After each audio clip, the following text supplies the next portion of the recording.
555 Jacksonville. Now, get ready to spend the next 2 hours with our sports-loving ladies, Lauren Brooks and Taylor Dahl. This is Helmets and Heels on 1010XL. Hey, show me what you got, pretty lady. Taylor, we've said this before that football season is so close we can taste it. But now it really does hit home that thanks to all of the different offseason moves that the Jaguars have made, SEC Media Days next week in Atlanta, and then training camp is the following week. Yeah. Like for everyone saying, for everyone saying like, I miss football and when is it going to start? Like it's the doldrums, it's the down or the dead period.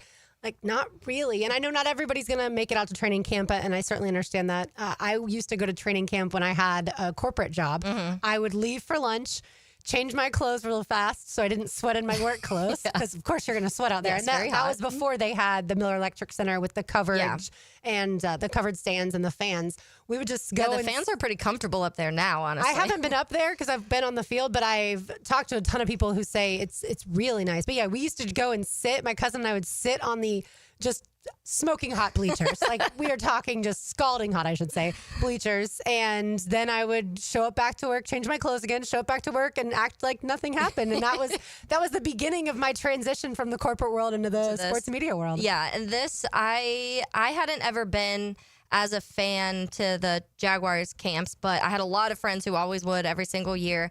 And they would always talk about how that was part of it. I was like, I just do not want to sit in the heat like that. It's too hot. Now I probably, if I didn't work here, I'd probably still go because of the comfortability factor of what you have now. Shading is a big part of that. And I have not sat up there either, but those fans they have are the same ones they have at St. Augustine Amphitheater. And I know those work well, so I'm guessing the ones here do. But it's that first just indication of, number one, we always talk about you're only seeing so much, but what you still get that feel of like, okay, you're hearing some pads hit and you're hearing the whistle and you're hearing all of these little things and those noises of football. I feel like get you just as excited as sometimes like you hear the like college game day start and I automatically like get chills because I'm like, okay, it's almost time, you know? And that's the feeling of that once you start kind of hearing those football noises. Yeah, during COVID, that was when we also had to sit, when we were media, had to sit on the bleachers. And again, before the Miller Electric Center was created. And we had to wear masks and be about 6 feet apart and bring our own coolers. And I remember thinking, like, we obviously love football because we are out here. And yeah, it's not as cushy as it is now when we do have the Miller Electric Center. And there are places on the field to stand where there is shade, which has never happened before, at least in the time that I've been around this team. And that's been since 2012. Yeah, there's a few spaces. I don't know. Well, when we were there in OTAs, we were in a line, like there was like a little bit of shade from the field goal post. And you were like, let's find this little bit of shade. But there is more than obviously. And then the year they had it at Episcopal, I felt like there was nothing. And that was my first one as media that I went to. And I remember being like, is this what it's like every year? Because it's so hot out here. So hot. Yeah, they do have the balcony at the Miller Electric Center. So if you decide. Thanks, Urban, for that. Yeah, absolutely. If you decide, you can stand over there. Yeah. And you just don't get to take in necessarily some of the practice fields as close as I would like. So that's why I like to move around. But certainly for fans that want to head out to training camp, go to Jaguars.com. There's one practice on Friday, July 25th, aka my birthday, that is only for season ticket members. But the other ones are open. And certainly the scrimmage that'll be Friday night, August 1st, is going to be an absolute blast at Everbank Field.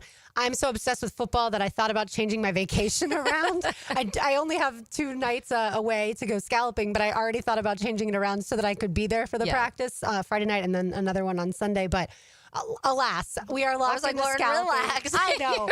I'm a crazy person when it comes to the Jaguars and certainly football in general. All right, speaking of football, the Sports Illustrated group put together a 2024 redraft. And Taylor Dahl, I feel like this is the perfect topic to have you as an expert on. I knew already what before I opened it. I was like, I know what this is about to say. And this is not I'm rubbing it in the Bears' face. This is not that at all. I'm going to take more the angle of, wow, look at what happens when the Cardinals pick at number 4 in this redraft. Yeah. But I do want to start at the top. And For all those people out there, all the listeners that get mad when Taylor talks Bears, I'm asking her to talk about the Bears because of this exercise. But so Sports Illustrated in the redraft have the Bears, instead of taking Caleb Williams number one overall, have them taking Jaden Daniels number one overall. And I do think that should not be a surprise to a lot of people. He did have over 3,500 passing yards, 891 rushing yards, and he had a total of 31 touchdowns, leading the Commanders to the NFC title game. Not saying Caleb Williams had a bad season, especially with all the chaos that was there. But how would you feel if the Bears, and I'm not going to say that the Bears would have made it to the NFC title game necessarily. I'm not saying that. But how would you feel if the Bears were to redraft? Would you want Jaden Daniels? So I'll preface this with saying I hate redrafts after 1 year because I don't think that's enough time. Valid, If that's the case, then the Jaguars would have drafted Mac Jones after the first year. And I think a lot of people would say, hell no for that. So I do, maybe some. There were some Mac Jones fans last year. So maybe there are some out there that would say, no, they should have drafted Mac Jones. But I think that number one, the numbers are very similar. Jaden Daniels did have more rushing yards, but Caleb still had almost 500 rushing yards. Those rushing touchdowns weren't there for him. But the one biggest indicator, obviously, aside from coaches, like our offensive coordinator, the Bears offensive coordinator didn't even make it through 7 weeks of football before he got fired. And then if you've heard any of the offseason storylines of how bad that actually was, it was very, very bad. And then the coach didn't make it past Thanksgiving. So I do think that if Jaden Daniels was drafted into that situation, it would have been a hot mess disaster, and he wouldn't have had anywhere close to what Caleb Williams had last year with Chicago.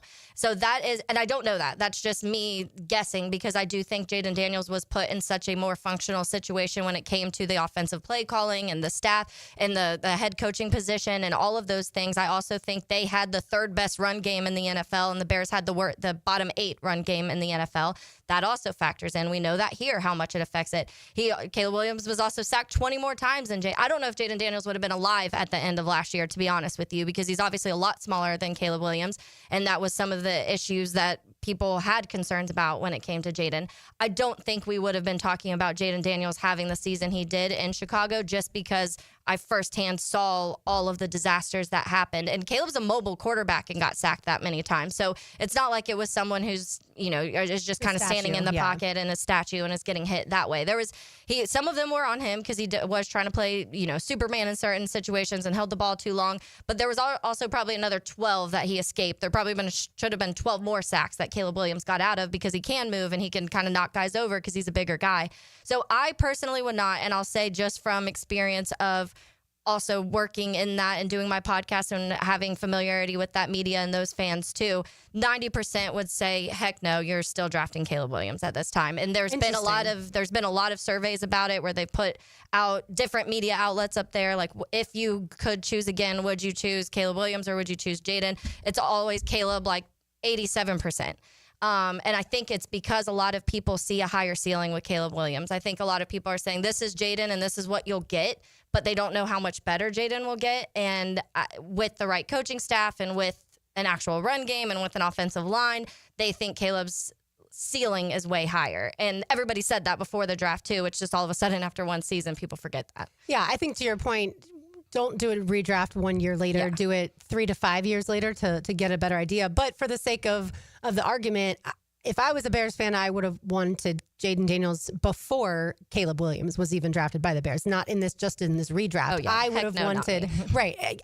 The way that Jaden Daniels, and granted, he had 2 of the best weapons in all of college football with Malik Neighbors and Brian Thomas Jr. One of the most explosive offenses. Like, Caleb had to do everything at USC. Yeah. And to the sack point, absolutely. Jaden Daniels, also though a mobile quarterback. So how many of those times could he have been sacked if it was a more of a statuesque type of pocket passer? But to me, Jaden Daniels will be the better pro quarterback, but I can understand why Bears fans are excited about all of the changes and now putting Ben Johnson with Caleb Williams and updating the offense or upgrading the offensive line, and certainly continuing the development. Like, I understand once a guy is your guy too, the emotional attachment is also part of it. And I'm not saying that yours is solely that, but I think if Trevor Lawrence wasn't our quarterback and he was the quarterback of the Titans, Yeah, it does add an extra level of defense. Yeah, would I defend him the same way that I do because he's a Jaguar? Probably not. I probably would be more critical, but I can't take that emotional attachment away. Yeah, and this is coming from someone also who I was very pro keep Justin Fields. I didn't even want to draft a quarterback, honestly, and I had a lot of hesitations about Caleb.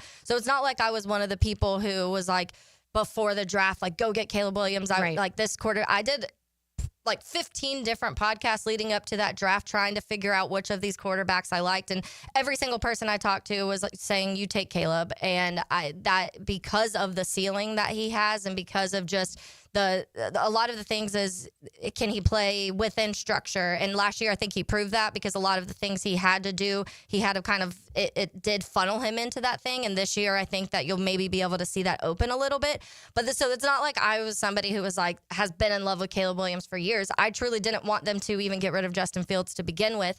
But when you're watching obviously every single game and you're seeing them play one of the best divisions, and which his numbers, if you go through and look at Caleb Williams' numbers against the NFC North, they were insane. He played so well against the best teams in the NFL. He just had these moments, like these learning moments, and a lot of it was play calling. A lot of it was they were a Hail Mary and a tipped field goal and a not called timeout from having 8 wins. And so I think that if you watch every game, and we say that here with Trevor too, if you're not watching every single game, you're really not seeing the ins and outs of what's wrong and what's right. And the same for Jaden. I didn't watch every Washington game, so I have my criticisms of things maybe he didn't do a lot. And this is talking to quarterback guys around the league. A lot of the quarterback film studiers just say he wasn't really asked to do much. He didn't have to do anything at the line of scrimmage, any pre-snap, anything. He wasn't reading blitzes. They were in his ear telling him everything, and Caleb was asked to do that by week 3. And so that's the things that I'm hearing and seeing and feeling. In 5 years, I could look back and say, oh, we should have taken Jaden Daniels, which wouldn't be a shocker with how the Bears' historical quarterback drafting has been. But I'm just not there yet, especially after 1 year. Yeah, I think I also I saw a video of when they showed the different quarterbacks that were just drawn. And the throwing, drawn, but it was the video where... It was like a silhouette almost. Yes, thank you. Silhouette. And it wasn't... So you couldn't see their faces. It was just kind of their throwing motions. And Jaden Daniels was the only quarterback who could accurately identify every single quarterback just by their throwing motion, because he watches so much film. Yeah. And I love that kind of stuff. But again, we'll talk about this for the next few years, the trajectory of both of these quarterbacks. And then also the quarterback who Sports Illustrated has going second is not Caleb Williams. It is Drake May. So that's interesting. Drake May last year, as we know, didn't start every single game for the Patriots. He completed almost 67% of his passes for a little over 2,200 yards, 15 touchdowns, 10 interceptions. He's a guy that a lot of people are absolutely in love with. And now with Mike Vrabel and the different things that they've done this offseason, they spent certainly a lot of money, the Patriots did. People think that the Patriots are going to be much better this season in his second year. We shall see. And then on the other side, we'll continue that conversation and also get to who the Patriots take with the 3rd pick overall and how that would change their team. If you can guess, it's a quarterback and it's Caleb Williams. Which it is interesting, real quick on that. I personally think I would take Bo Nix over Drake May. And so we will get to where Bo Nix ends up going in this redraft. But in my personal opinion, it's interesting that they go May there, because I personally would have said Bo Nix. If you're talking about 1 year of production and what you saw last year, it would have gone Jaden Daniels and Bo Nix, in my opinion. So I can actually agree with that. All right, we've got more to do. You are listening to Helmets and Heels on 1010XL 92.5 FM. There's a magic in live radio that crackles with life and energy. Let's go home! Your home for live play-by-play is 1010XL. Are you 18 years or older, just got married, just got divorced, or have children? Listen up. Have you done your last will and estate planning? You have questions? Call Matt Hinson with the Hinson Law Firm. Reach him at 527-1700. Office is Jacksonville, Florida. And don't let the state decide your fate. Rick Ballou for Coy Dental. That's right, Carlson Dental is now Coy Dental. Dr. Lee has been practicing there for 9 years, has purchased the company. The Coy Dental team still has the same great dentists and staff. And remember, if you get nervous visiting a dentist, don't. There's never a problem at Coy Dental. With light sedation for cleaning, then deep sedation for all your restorative needs. Coy Dental, 2 locations in Jacksonville. Football season is almost here, so before it arrives, I'm going to get my home organized. Lauren Brooks here. Closets by Design is going to come to our house soon to look at our closets and our laundry room because we need serious organizational help. You can do the same. Call today to schedule a free in-home consultation and receive 40% off plus an additional 15% off with free installation. Yes, that's 40% off plus an additional 15% off during the month of July. Call 904-878-9393 or visit closetsbydesign.com. AC's broke, it ain't no joke. Call Florida Home AC. Florida Home AC. Florida Home AC. Florida Home AC. FloridaHomeAC.com.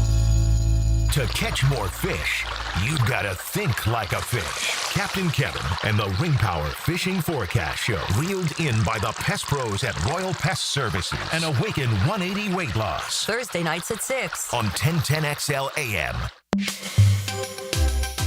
Summertime is busy with graduation parties, summer barbecues, festivities, family gatherings. The month of July, National Carpet Cleaning Month. So Zero Res is offering $45 per room of carpet clean and 20% off air duct cleaning services as well. Schedule your appointment at ZeroResJacksonville.com or call them 287-5727 and ask for the 1010XL special. Zero Res, spelled backwards or forwards, it spells the same. Zero Res. Zero Res. Frank Frangie here for Stanley Pools. If you're dreaming of putting in a pool this year, choosing the right company is the most important decision you'll make. I've trusted Stanley Pools to build my pool, renovate my pool, and maintain my pool. Stanley Pools has been the best in the business since 1988, and they're still family owned. Call them today at 904-269-7277 or find them online at StanleyPoolsFL.com. That's Stanley Pools, a family tradition of fine swimming pools. Hey, Jacksonville, need a fence and ready to save? At Superior Fence and Rail, you'll lock in 5% off your fence project when you sign by the end of July. A limited time offer for savings and peace of mind this summer. Now accepting appointments for a free estimate. So act fast and get 5% off your entire fence project when you finalize by July 31st. Cannot be combined with other offers. New contracts only. SuperiorFenceandRail.com. I'm with Greg from Cycles of Jacksonville. I always brag on what you guys have on-road and off-road. But Greg, tell everybody about what's happening on the water because you got loads of opportunity. We do. We've got lots of boats in stock. We got the Honda 19-foot Fisher Runabout. We've got the Coach pontoons, all of them with that legendary Honda motor and legendary Honda reliability, which you always want when you're out on the water. You could be cruising along the Intercoastal or out on the ocean, but check it out. Facebook page ready for all of you to see. Cycles of Jacksonville or their showroom on Atlantic near Regency. Hey, Hicken here. Tired of glasses or contacts? Discover customized vision solutions at Bowden Eye & Associates. Dr. Bowden's team offers cutting-edge options like Evo implantable Collamer lenses or refractive lens exchange and classic LASIK, designed to fit your life. Picture perfect vision for reading, driving, or just enjoying the day. It's easier than you think. Call now for your free screening. Bowden Eye & Associates, they're keeping the First Coast focused.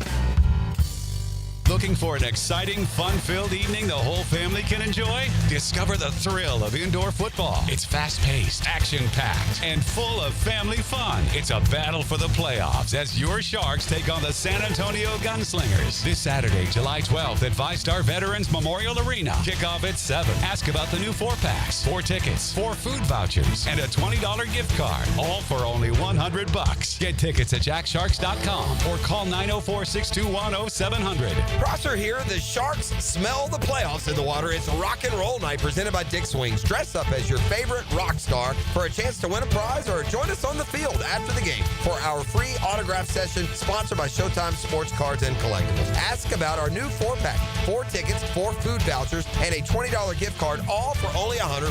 Tickets start at just $15. To get yours, call 904-621-0700. That's 904-621-0700. Sharks football, where memories are made. 1010XL is presented by Farah & Farah, exclusive injury law firm of the Jacksonville Jaguars. Protecting you and your family. Call 396-5555. Jacksonville. I like my water with lemon and lime. That's cause they're better combined. Kinda like us, you and I. Taylor Dollar Jay Saunders. I'm Lauren Brooks with you on this Thursday afternoon. Thursday means the weekend is closing in upon us, and that is a welcome thing. All right, we are doing the 2024 redraft according to SI, Sports Illustrated. They have Jaden Daniels heading to the city of Chicago, the Windy City. And then since Jaden Daniels goes number 1 overall, Drake May goes number 2 overall, the Patriots quarterback, interesting, to the Commanders. Then the Patriots, who lose out on Drake May, then get Caleb Williams. Caleb Williams with the Patriots last year would have done... Probably, I don't know how that would have been. Yeah. That team is certainly in a rebuild mode. But I guess, Drake May did decent, showed enough flashes. He wasn't right away, right? He didn't start right away. He did not. Yeah. So I guess maybe that would have been an all right situation because he wouldn't have been thrown into the fire right away. And I think I've become more and more a component of, is that the word? Proponent of letting the guys have some time before. And unfortunately, that's not the circumstance every quarterback gets getting drafted, especially if you're in the top 5. Most teams want you to start right away. But I just think Jacoby Brissett as a placeholder. And he said, you can wait a little bit. I just think there's too much correlation that we've seen this last 5-6 years, especially that the quarterbacks that have been able to at least have like a half a season to kind of watch on the sideline and learn from a veteran quarterback. Those are the ones that you feel like seem the most ready, the quickest. And so I wish that every quarterback had that opportunity. It's just not the case, especially if you're drafting high. If only Gardner Minshew had been the quarterback the year Urban Meyer was the head coach here, at least part of the year when Urban Meyer was the head coach here. Maybe things would have gone. Although, again, in 2022, things went so well for Trevor Lawrence. It's just the next 2 years there were issues. All right, so let's get to the main part of this redraft. At number 4 overall, the Arizona Cardinals a year ago took Marvin Harrison Jr., of course, the wide receiver from Ohio State. But in this redraft, according to Sports Illustrated, they take Brian Thomas Jr. Boo on this, obviously, for the Jaguars' perspective. But we're like, no. Exactly. Get hands off of my guy. Thomas finished 1 spot ahead of Malik Neighbors in AP Offensive Rookie of the Year voting and led all rookie receivers with 1,282 receiving yards and 10 touchdowns. His 87 receptions finished 3rd best among all first-year players. Harrison, meanwhile, had a solid rookie season and should be a premier piece in Arizona's offense moving forward. But Thomas led the way in a deep 2024 receiving class. For people who don't remember, it was Marvin Harrison Jr. 1 as far as what people thought, consensus thought about these receivers, 2 Malik Neighbors, 3 Rome Odunze, 4 Brian Thomas Jr. Yeah. And a lot of people thought it was the top 3 with some separation really to get to Brian Thomas Jr. And we kept saying he had 17. He led the country with 17 receiving touchdowns at LSU. Yeah. If you watch the film or if you watch the games live, like a lot of us around here do, you can see the separation that he creates. And yes, Malik Neighbors is thought to be the better long-term prospect. Okay, but this guy is neck and neck with him. Yeah. And so I think we are obviously very thankful at this point in time that he slipped all the way to 23rd because the Jaguars had the 17th pick, traded with the Vikings, and traded back to 23 and still were able to get BTJ. Yeah, I didn't think he was going to go that long, honestly. I remember that draft. First of all, I was very vocal that I did not have Marvin Harrison Jr. as my number 1 wide receiver. People said I was crazy. I just didn't. I don't know. It was a gut feeling / just certain things. I thought there was. I liked Malik Neighbors, Rome, and BTJ. To me, I said I would take over Marvin Harrison Jr. I don't. This could change. I saw a stat earlier, actually, which I didn't realize this because their Pro Football Network has a stat that's like offense plus. And it calculates every single thing it takes into like opponents and the strength of the opponent and everything you can think of when it comes to EPA and the rushing and the passing. And I'll look at the exact a lot of things that it counts. And the Cardinals had like the 4th most efficient offense last year. I guess they just had a lot of other issues where they weren't winning games. But it said it was one of the few outliers in the last decade since they've been tracking this number that wins and losses didn't actually match up with how efficient their offense was. So that was an interesting thing to me. But I do think that I was never as high on him.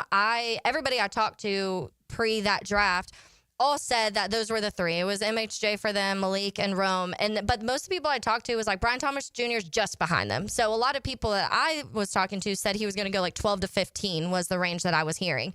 And even more so to the point where obviously Chicago picked 9, and there was a lot of rumors that Chicago was going to try and trade back to 14, 15 and take Brian Thomas Jr.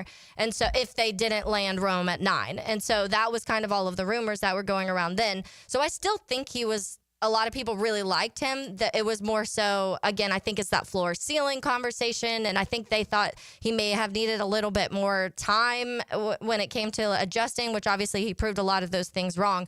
But I do think in this draft, hands down, he would have been, if you're talking about one season, and that's what we're doing right now, For sure. Brian Thomas Jr. is the first wide receiver that would go for sure. Yeah, he's off the board first. I think Malik is right there. Like, I think especially with the situation Malik was in, we Correct. talk about BTJ being in a bad position. Malik was in a worse one, and he still was right there with him. So I do think Malik is just a smidge behind Brian Thomas Jr. if after 1 year. Well, in this redraft, the Bears then at number 9 get Malik Neighbors. Yeah. And the Jaguars at 23 end up taking Roma Dunze. So Yeah. with your opinion and certainly expertise on the Bears side of things, Malik Neighbors to the Bears, I think that's a no duh. Like Great. you'd love to have him. Absolutely. That would have been fine. I would have been fine with either Malik or Rome. And then if the Jaguars had gotten Roma Dunze, would he have had the type of season that Brian Thomas Jr. did? I would say yes, just because I think that one of the biggest things in Chicago was Rome was like wide receiver 3-4. And so he just wasn't getting, he was a decoy a lot of times. He was just kind of out there to distract things. He wasn't getting a lot of the attention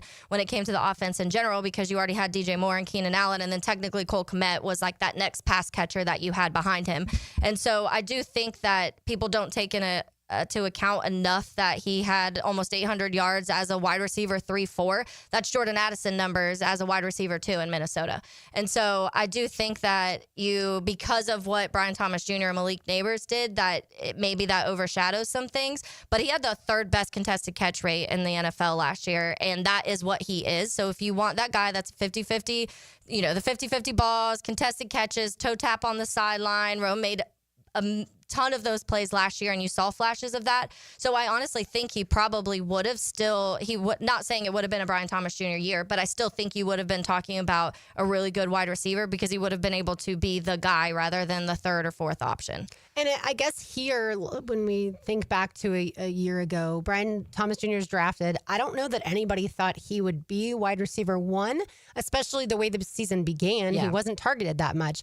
And you had Christian Kirk, and at the time you thought Gabe Davis might be a field stretcher and a huge red zone threat. And that all fell apart very quickly. And that certainly did not go according Which to plan. helps Brian Thomas Jr. because what if Gabe did have the season that a lot of people were expecting, and he was that field stretcher, and Christian Kirk stayed healthy, and Evan Ingram stayed healthy? Does BTJ have the season he did? Because he would have been the 3rd, 4th option at that point on the field, and I think it would have looked a lot different. It certainly would have. I wonder too if he still would have emerged as the best wide receiver on the team. Yeah. Right. Like even if Gabe Davis was able to stay healthy and get some of those touchdown receptions that we certainly didn't see. I think he ended up with 2 or 3 on the season before he got hurt. Christian Kirk is such a different type of receiver, certainly that Brian Thomas Jr.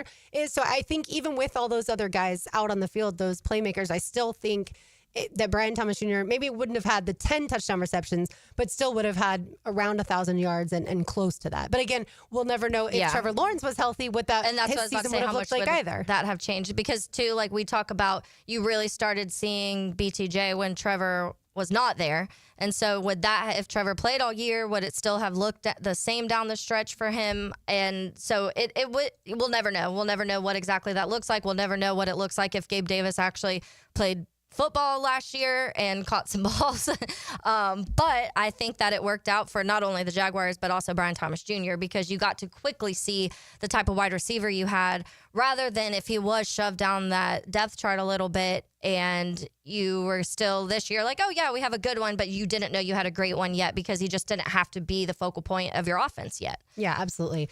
Brian Thomas Jr., as far as last season's stats go, when Trevor Lawrence was playing, he had the highest amount of yards was right around, he had 122 against the Colts. That was his best. And of course, a touchdown in that game. And then most of the other games, he was under 100 yards. He came close in week 2 with 94 yards against the Browns. I honestly don't even remember there being that many good things that happened against the Browns in that game. But then after Trevor goes out, he had over 100 yards 3 times and close to 100 yards another time. So it's going to be interesting to see what happens, because like I've said multiple times through OTAs and through minicamp, De'Ami Brown was the receiver that got the most targets from Trevor Lawrence, not Brian Thomas Jr., not Parker Washington, not Travis Hunter, not Brenton Strange. So we'll see once training camp begins, what that looks like. All right, let's get into some college football on the other side. Chris Doering joined the Crane & Company podcast and had some interesting things to say about this year's Florida football team. You are listening to Helmets and Heels on 1010XL 92.5 FM. The games,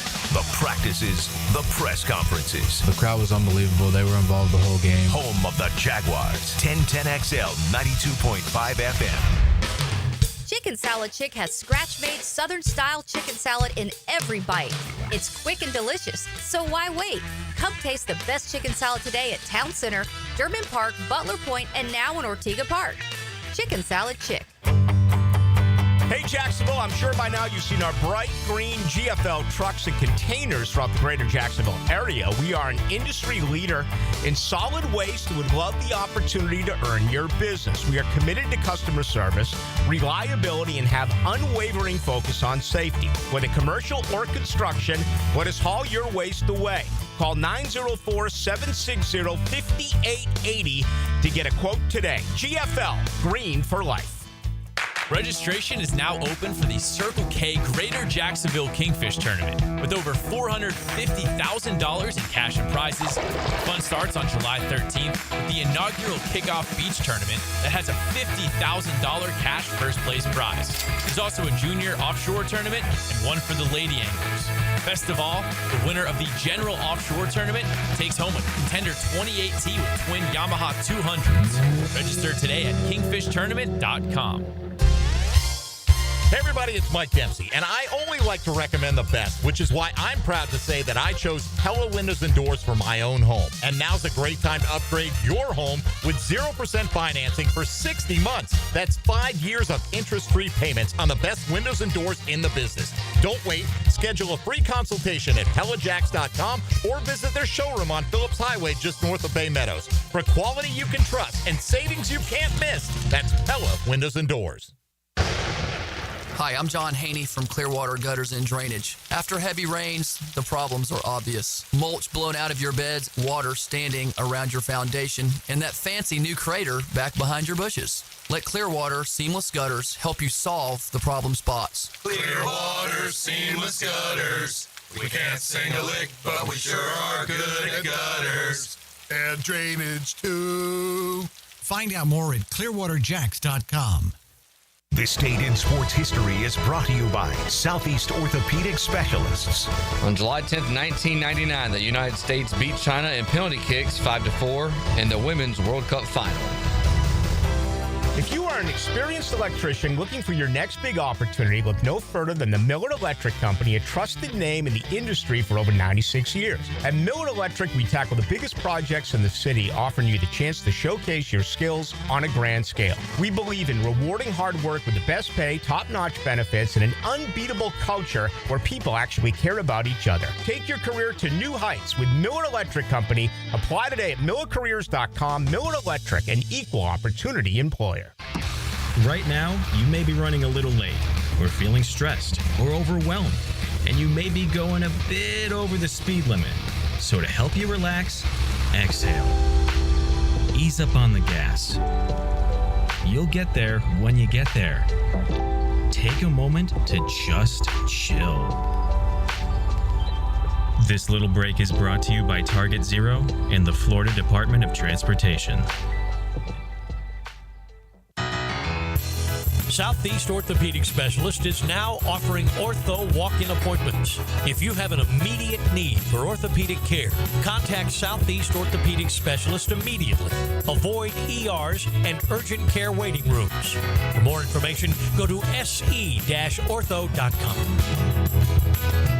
Relieve pain and get back to life. Southeast Orthopedic Specialists. Are you ready to play this summer? At the First Coast YMCA, we're committed to being your home for health and wellness and a place for friendly competition with team sports for adults and for kids. Basketball, volleyball, pickleball, flag football, soccer. The Y has something for everyone at any age. Discover all the benefits of YMCA membership and find your fun this summer at the Y. Registration for team sports and summer camps is open now. Visit fcymca.org. Right now, They're on their way to disrupt your life, make you uncomfortable, and rob you. Don't bother calling the police. They can't help. That's right. Summer heat and humidity are about to attack North Florida again. You know what to do. Call Mike Merritt. Mike Merritt's Heating and Air has a license to chill. When heat and humidity are attacking you, Mike Merritt provides a comfortable chill at a bargain price. Mike has been keeping North Florida comfortable for 30 years. Mike Merritt technicians are never paid commissions, meaning you'll never be pressured to buy something you don't need. And Mike Merritt knows cooling issues can arise anytime. They don't just happen during business hours. So Mike Merritt never charges overtime fees. When you need us, we're here for you. Remember, in the fight against heat and humidity, Mike Merritt has a license to chill. Visit merrittair.com. Florida license number CACO 50384. I'm Brendan with Checkmate Coating. Pool decks, driveways, garages, patios, we coat them all to make your neighbors jealous. Checkmate Coatings, your floor's missing piece. 1010XL is presented by Farah and Farah, exclusive injury law firm of the Jacksonville Jaguars. Protecting you and your family. Call 396-5555. Jacksonville. Tonight, will I awake? Remember how the coffee made us shake on those long drives. One more long night. This song is called Vegas, and we will be going to Vegas. And, Yes, we will. Not once, but twice this year. A lot of Vegas for Helmets and Heels with Tommy Mack now starting. We'll hear from Tommy tomorrow. I just instantly was like, I used to love this song as a kid. I'd never been to Vegas. The song's about being in Vegas. And then if you missed yesterday, we have a couple contests going on. So I just wanted to mention that real quick because we're going back to Circa Casino and Resort, which was absolutely fantastic. But there's two. They have their Circa Survivor, which is the one where you pick a different team each week. If you go 20-0 or you're the final or one of the final ones to lose that last game, then what is it? 15 million for that one? I was trying to remember. 15 million guaranteed. 15 million, no spread. You just pick a different team each week. Yep, and then obviously the Circa $1,000,007 also is the other contest that they have on there, and that one's a little bit different. You pick against the spread. You pick 5 teams against the spread, and so but there's like $21 million in total money that you can win if you go to Vegas, but you do have to register in Nevada. So we were mentioning this yesterday. Any of the Circa Casino Resorts or Circa Sportsbooks, I guess, in Nevada, if you go there, you can register, but then you get to do it from your platform. They give you a login. You can do it from wherever you live, but a lot of money to be won, and somebody from Jacksonville won recently. So that shows that your chance is there. Absolutely. We will be there August 21st and 22nd, and we will be taking part in the Ultimate Football Kickoff Party in addition to doing our show live from Radio Row. Circus Survivor is a massive deal. And so, it's $1,000 to enter. You can split that up amongst your friends. Make sure at least one person heads out to Nevada up until September 6th at 2 p.m. Make sure you enter, and then you come back here or wherever you live. You get to play all season long, assuming that you by win January you're a millionaire, multi-millionaire. Then, you just split that pot potentially with someone else who's left standing, or it's just your team that wins, or just yourself. And guaranteed $15 million. It's insane. And like you mentioned, Taylor, having gone to Circa Resort and Casino in December of last year ahead of Jaguars Raiders, unbelievable place. I had, of course, looked all over their website to figure out the lay of the land, and then we get there and it was even so much better than I thought.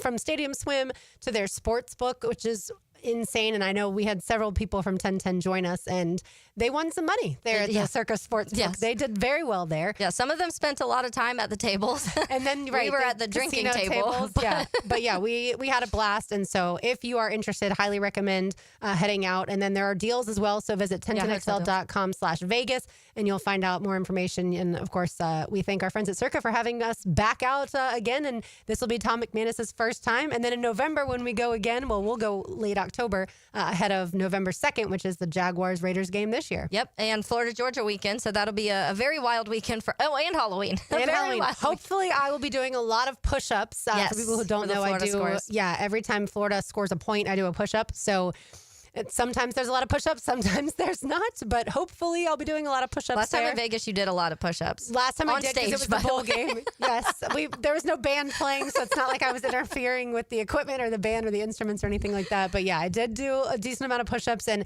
it's always this time, like June, July, that I have to remind myself that I need to start incorporating Practicing. push-ups back into my workout. I can't just do weights because, I got to get ready. Yeah. Football season technically begins next month for the University of Florida and for a lot of other teams.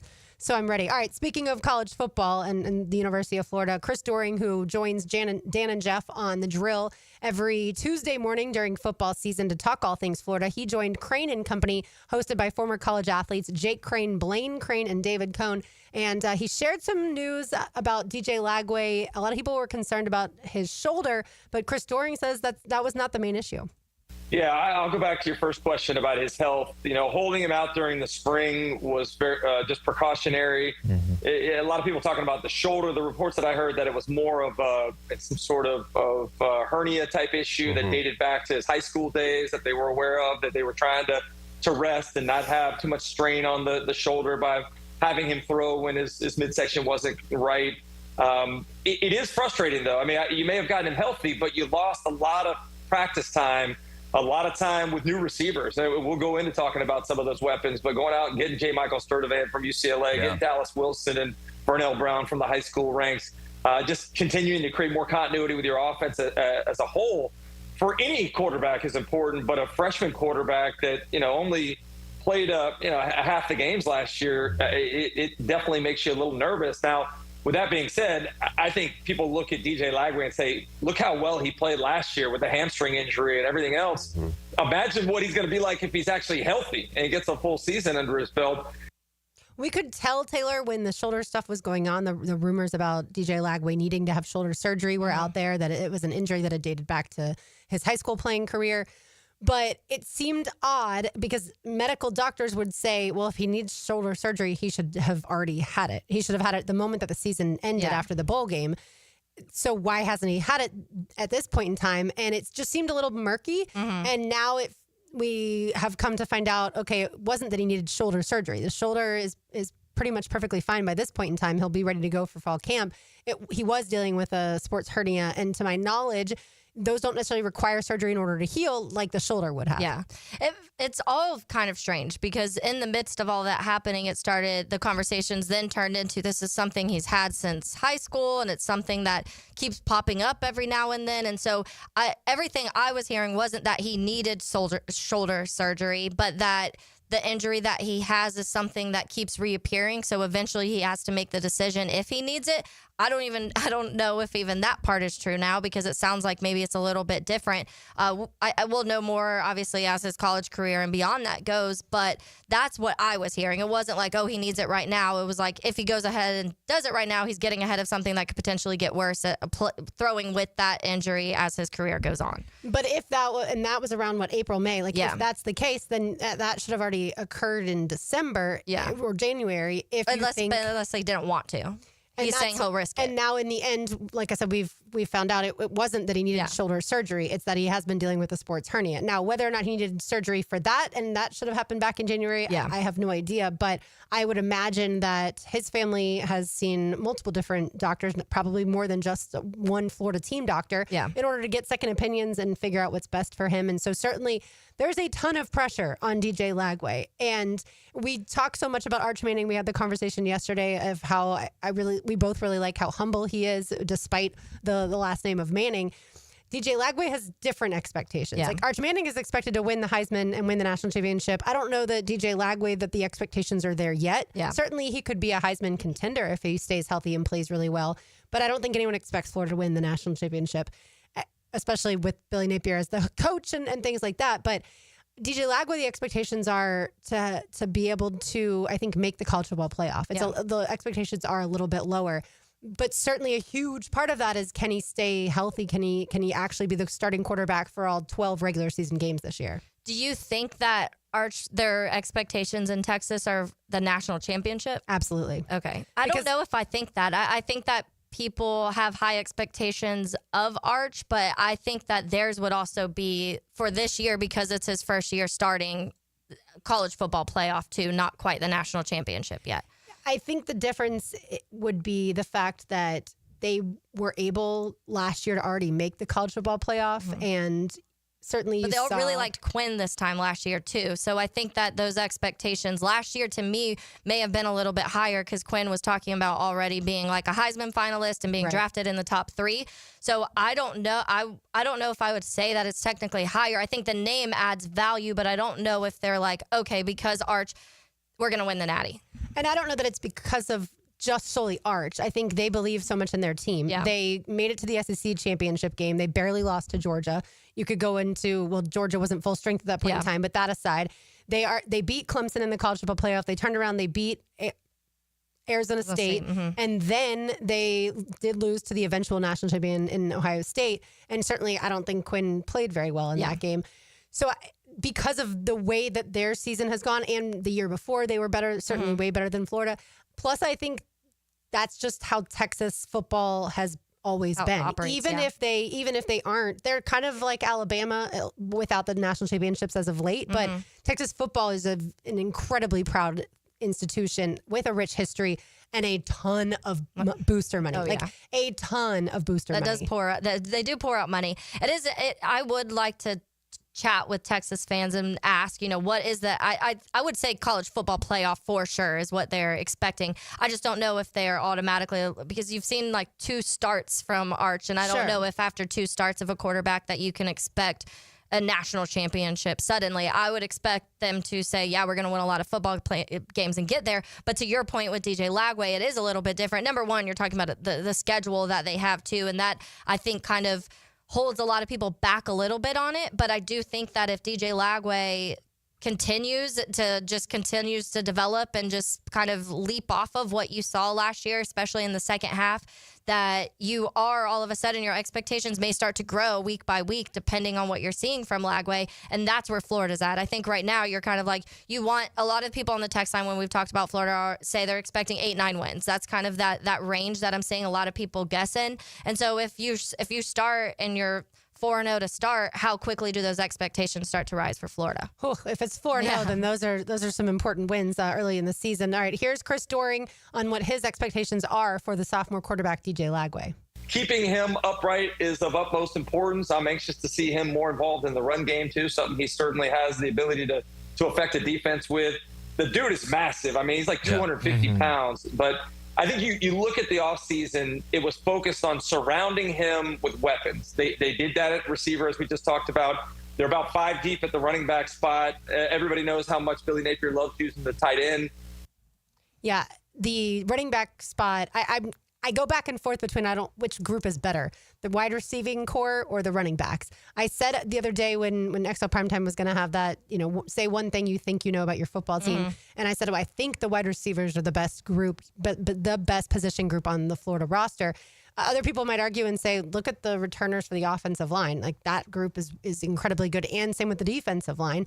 But to me, just based off of what I've seen so far, I really like the receivers. Yeah. I'm as excited about the Gators receivers as I am about the Jaguars receivers, and that's saying a lot. Yeah. But yeah, if Florida goes 4-0, and that means you've beaten LSU in Baton Rouge at night when that place is so hostile. Rockin', yeah. And you've also beaten Miami, one of your in-state rivals, and a team that throttled you last year. So that would be a phenomenal start. And yes, then expectations maybe would change about the end of the season.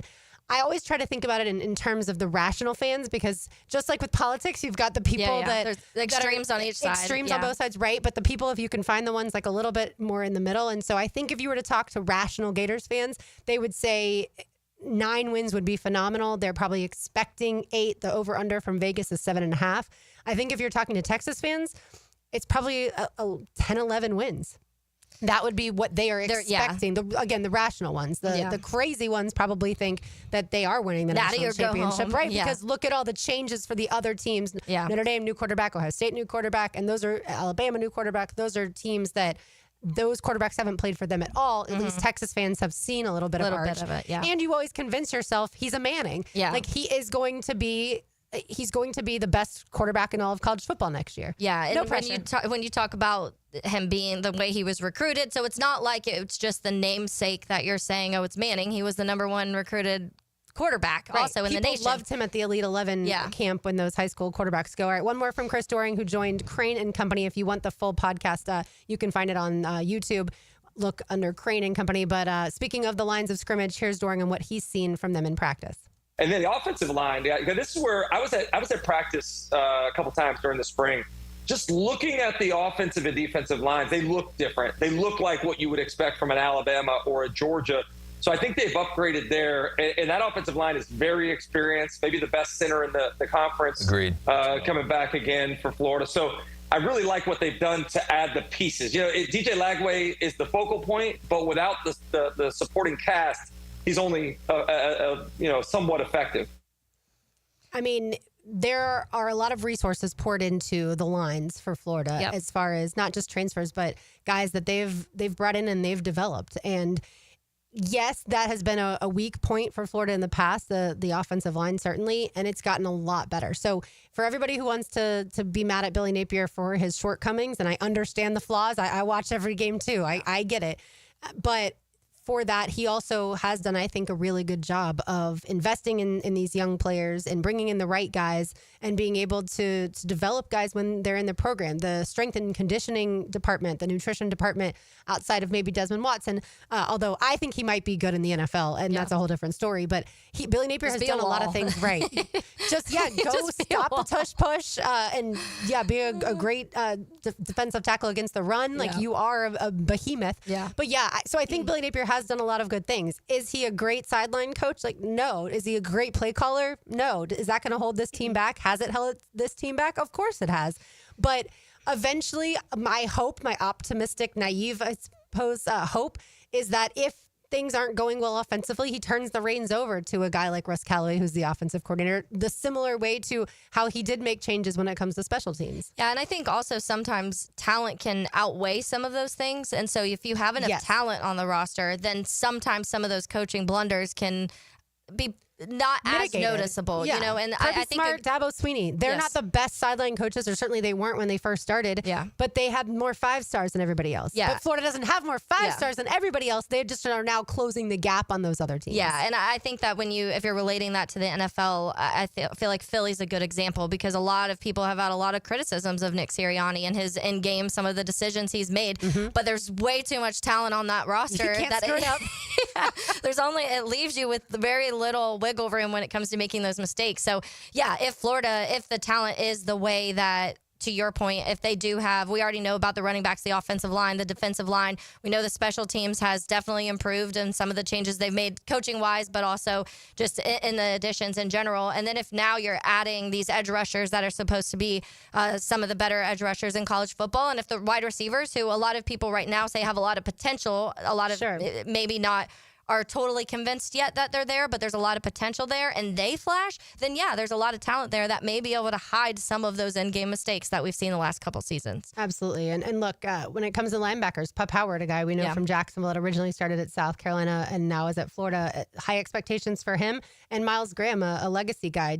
We've seen a lot or a little from a lot of these guys. Now we have to see them take that next step. And when you talk about on the opposite side of the state in Florida State, they've had so much more turnover. Like if you look at the depth charts, we always talk about rosters are wild. Yeah, if you look at ourlads.com, that's the one that Taylor and I love to use, because it puts in orange the transfer players. And the guys in purple are the freshmen, but you can clearly see which guys have been in the program and then which guys are brand new. It's like half of Florida State's offense, if not more. Yeah, I think I saw, I want to say Ira Schofel said like 35 new players at minimum. And then, certainly when you look at Florida's depth chart, there's a few guys that are starting that are new really J. Michael Sturdivant, one of the receivers, is a transfer. Dallas Wilson's the freshman. But you look at the defense, and they all are guys that have been in this program. And that's even with losses. Like they've lost guys like like Pyburn, and they've just been able to kind of move up from what they've already started to develop in their depth. Right, yeah. And so the depth pieces are some transfers, certainly, and other freshmen, but the two rosters just look vastly different. All right, on the other side, I want to get to a comment from Deion Sanders on NIL, and also we have Taylor Dahl's Tangent. You are listening to Helmets and Heels on 1010XL 92.5 FM. If you've got the time, we've got the sports talk. Who is this? It's me, pal. 1010XL, Jacksonville Sports Radio. Ready to add some value to your day? The everyday deals at Sonny's have got you covered. Right now, you can get the pork big deal for $10, the pork and rib combo for $12, all you can eat ribs for $19.99, and our new loaded barbecue potato for $11. Available all day, every day. And that's why it's always Sonny's here. Sonny's Barbecue. Local pitmasters since '68. It's tune-up time, and Florida Home AC, the official AC partner of the Jaguars, wants to partner with you for a cool summer season. Tune up your AC unit right now so it's running at peak performance when you need it most. Just call 777-4300 and order a tune-up for just $59. Keep your unit humming at optimal level. Log on to FloridaHomeAC.com and take advantage of their savings. Keep cool with Florida Home AC. That's 777-4300. Need or want cash? Beaches Jewelry and Pawn has cash available. Ready to buy guitars, surfboards, jewelry, firearms, tools, and especially gold. They need it all, selling or pawning. Get cash on the spot at Beaches Jewelry and Pawn in Jacksonville Beach. Introducing the new Dell AI PC, powered by the Intel Core Ultra processor. It helps do your busy work for you, so you can fast forward through editing images, designing presentations, generating code, debugging code, summarizing meeting notes, finding files, managing your schedule, responding to Jim's long emails, leaving all the time in the world for the things you actually want to do. No offense, Jim. Get a new Dell AI PC starting at $699.99 at Dell.com/AI-PC. How those ahead stay ahead. 1010XL is excited to support an evening of all-star fun as comedian David Spade joins MC and Gator basketball great Patrick Young to induct Olympic swimmers Nancy Hogshead and Ryan Murphy, golf legend Jim Furyk, and the iconic Lizard King into the Sawyer Sports Foundation's Jacksonville Sports Hall of Fame, presented by the Nimnick family of dealerships. Saturday, July 26th at the Community First Igloo. For single ticket and table sponsorship, go to JacksonvilleIceman.com. I used to dread going to the dentist. Every visit felt like a sales pitch with constant upselling, surprise fees on my bill, and I could never get in when I needed to. But Harbor Dental Care? Totally different. They saw me the next day, gave me honest pricing up front, and even set me up with a payment plan I could actually afford. No pressure, no surprise charges, just kind people who get it. If you want to experience dentistry the way it should be, book your appointment today at harbordental.care. That's HARBOUR dental.care. WJXL AM Jacksonville Beach. WJXL FM Jacksonville Beach. Looking for an exciting, fun-filled evening the whole family can enjoy? Discover the thrill of indoor football. It's fast-paced, action-packed, and full of family fun. It's a battle for the playoffs as your Sharks take on the San Antonio Gunslingers. This Saturday, July 12th at VyStar Veterans Memorial Arena. Kickoff at 7. Ask about the new 4-packs, 4 tickets, 4 food vouchers, and a $20 gift card. All for only $100. Get tickets at jacksharks.com or call 904-621-0700. Prosser here. The Sharks smell the playoffs in the water. It's Rock and Roll Night presented by Dick's Wings. Dress up as your favorite rock star for a chance to win a prize or join us on the field after the game for our free autograph session sponsored by Showtime Sports Cards and Collectibles. Ask about our new 4-pack, 4 tickets, 4 food vouchers, and a $20 gift card, all for only $100. Tickets start at just $15. To get yours, call 904-621-0700. That's 904-621-0700. Sharks football, where memories are made. Lauren Brooks here for Terminix. As temperatures warm up around us, ants come out in droves. And when they move into your home or business, it's unnerving. Terminix knows that ants add up fast. But Terminix subtracts them faster because living with ants isn't any fun. When ants show up, so does Terminix. Don't live with an ant problem, Terminix it. Visit Terminix.com today to schedule a free inspection online. That's TERMINIX.com. Got a cracked windshield? Not only is it dangerous, but did you know it's also illegal? Call Baker Glass. Mack and his crew use the best auto glass in the market, and they accept most insurance. Plus, all new windshields come with a full warranty. From cars, to trucks, to RVs, you can count on Baker Glass to be fast and friendly. Just check out their Google reviews. Come see us at the shop on Casta Avenue, or we can come to you at your home or business. I'm back with Baker Glass. No one treats you better. Transmission troubles? I'm Robin Sidbury, owner of Action Transmission Specialist on Merrill Road. So come in and see how we can help solve your transmission troubles. We service all makes and models. Remember, get traction. Call Action at 744-0755. This is your Southeast Orthopedic Specialist local sports update. I'm RJ Saunders for 1010XL. This update brought to you by Clay Solar Installation Partners. Florida State basketball will face UMass on December 13th in the 31st annual Auto Nation Orange Bowl Classic in Sunrise, Florida. It marks the third time the two teams will meet in the Orange Bowl Classic, as the Seminoles took a 60-55 win over the Minutemen in 2013. Florida Gators men's basketball will play George Washington, as both games are played as part of a doubleheader of exciting college basketball. The time of the game and the television designation will be announced at a later date.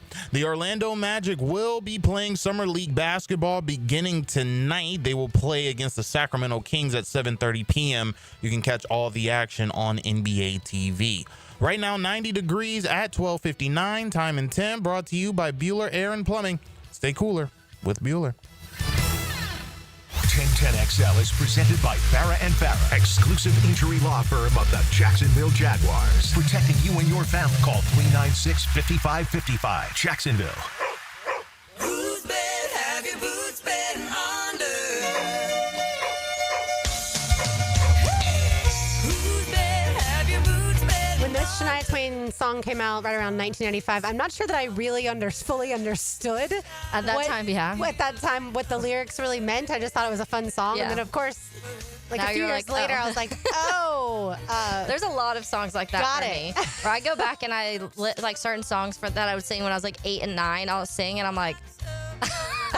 Oh, I had no idea that's what the song was about. That also happened to me with the movie Dirty Dancing. Mm-hmm. There's a scene in there that I didn't fully understand as a child that several years I know later exactly I was the like, one you're talking about. Yeah. Oh, that's why that was a big deal. Yeah, okay. same thing happened to me too. I understand now. Because I remember being like, why is everyone so emotional about what is happening? Yeah. So Shania Twain comes to Daly's Place later this month, July 29th, a Tuesday, and July 30th, a Wednesday. Taylor and I are super excited to go to one of the shows and hope everybody else out there in Jacksonville is excited as well. You can still get tickets. Just go online to Daly's Place's website. But excited for Shania Twain coming up later this month. All right, so we were just talking some college football. Right now, Big 12 Media Days are going on. I guess I'd say that Big 12 Media Days are not quite the spectacle that SEC Media Days are. I don't know if people knew they were going on. Exactly. Unless you're paying attention, I'm not sure you did know that they're going on. But I found this comment, the answer to this question from Deion Sanders, really interesting. We've talked so much about name, image, and likeness and how it's affected college football. But I think the way that I would have thought Deion Sanders would have viewed NIL is no cap on it. Just let the players earn whatever they're going to earn, because that's what we saw with certainly Travis Hunter when he played for Colorado for Deion, what we saw with Shedeur Sanders. Yeah. But his answer was a little different than that, and here he is. I wish it was a cap. Like the top of the line player makes this, and if you're not that type of guy, you're not going to make that. That's what the NFL does. So the problem is you got a guy that's not that darn good, but he could go to another school and they give him $500,000. You can't compete with that. That don't make sense. And you're talking about equality, not equality, like equal. I guess it was equality. And all you have to do is look at the playoffs and see what those teams spent. And you understand darn near why they're in the playoffs. Mm-hmm. It's kind of hard to compete with somebody who's giving $25-30 million to a darn freshman class. Right. It's crazy. We're not complaining because all these coaches up here can coach their butts off and give them the right opportunity with the right players and the play here and there, you'll be there. But it's what's going on right now don't make sense. And we want to say stuff, but we're trying to be professional. But you're going to see the same teams darn near at the end and with somebody who sneaks up in there. But the team that pays the most is going to be there in the end. We certainly saw the team that won the national championship in Ohio State. We know that they paid the most of any team that was in the college football playoff, and it paid off for them. Yeah. And I get Deion's point that if you tell a student athlete you're only worth, let's call it $100,000, but the moment that player gets an offer from somewhere else, they don't even have to enter the transfer portal because nobody cares about illegal tampering anymore. They get offered $400,000 to go elsewhere. Of course, they're just going to jump ship, take more money. And I understand, in terms of the short term, how that's going to work for you fiscally. but you have to think about it from the long-term perspective. And I think it's hard to get 17, 18, 19, 20-year-olds to think about the long term. Yeah. It's better for you to stay, let's say, in Colorado's program under Deion Sanders, if you're a corner, and stay there for 3 to 4 years and get his tutelage over that time frame. And yes, learn how he was able to manage his money and endorsements. Like, he is a great person in this NIL world to be your head coach. But if you jump ship to somewhere else, I don't know that you're necessarily going to get all that education. Yeah, I think there's multiple sides of this, and this is why it's just it's so intricate when it comes to all this NIL. Number one, Travis Hunter and Shedeur Sanders were making like $13 million between the two of them. So I feel like you're also kind of speaking about something that you let also happen on your end with your son and with players on your team when it comes to getting paid a lot of money. But the one thing that when it comes to college football, they're deserving. Yeah, so it's okay. And that's what they're that high end player, but he still wants a cap. So that's the thing. But they would still make money, obviously. But I do think the weird thing about college football, and I guess it's different if someone's already playing somewhere and then another school offers them and they hit the portal, whatever. But a lot of these guys are getting money before they ever even play college football. So how do you value what type of player they are and where that cap number should be? Because you don't know. The Jaden Rashada thing obviously is one of them, but there's a lot of examples of getting offered a lot of money before they even take a snap in college football. And so but I guess you do that in the NFL too. You kind of, not as rookies, but sometimes in the, they'll pay and you don't know what they're going to do on that team or in year 8 or whatever the case may be. You're kind of you're guesstimating what their value still is and their what level of their play is. But the NFL has the incentive system. So that's where I think college football needs to move more towards. And I do think that the NCAA could come out, or each, I suppose, conference could come out. It just is better if it's overarching for the entire sport.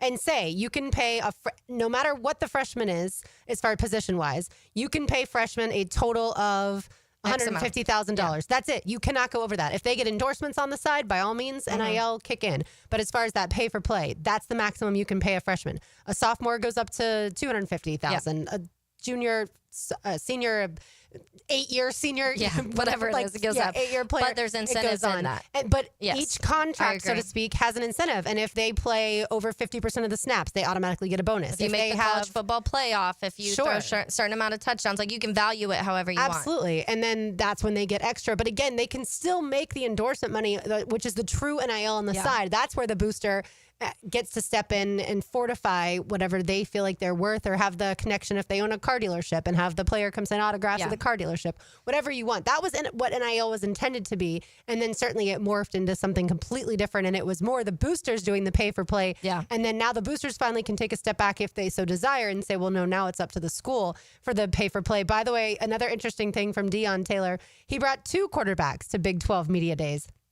A freshman, Juju Lewis, and then a veteran and this is a transfer from Liberty, Kadon Salter. And I watched a video where Katie George was interviewing Kadon Salter, and in the middle of it, Deion jumps in and is like, how's he doing? And she's like, well, I just asked the first question. I don't know his yet. first answer, but basically probably like, let us continue on with this. But you don't often see a head coach bring 2 quarterbacks. Usually they'll bring none. Yeah. I know people who have been attending the media days, certainly SEC and ACC around here for years, believe that it should be mandated for each school to have to bring a quarterback. One quarterback, even if the person doesn't end up starting, you have to bring a quarterback. Yeah. And so schools, in theory, in that point, if they had a true quarterback competition, could bring 2 different quarterbacks. But I feel like the only person who can get away with this is Deion Sanders. Like, I don't know who's starting, so I'm bringing him out. Like, you guys talk to them and let me know. But then at the same time, don't ask them too many questions because... Right, I'm going to jump in.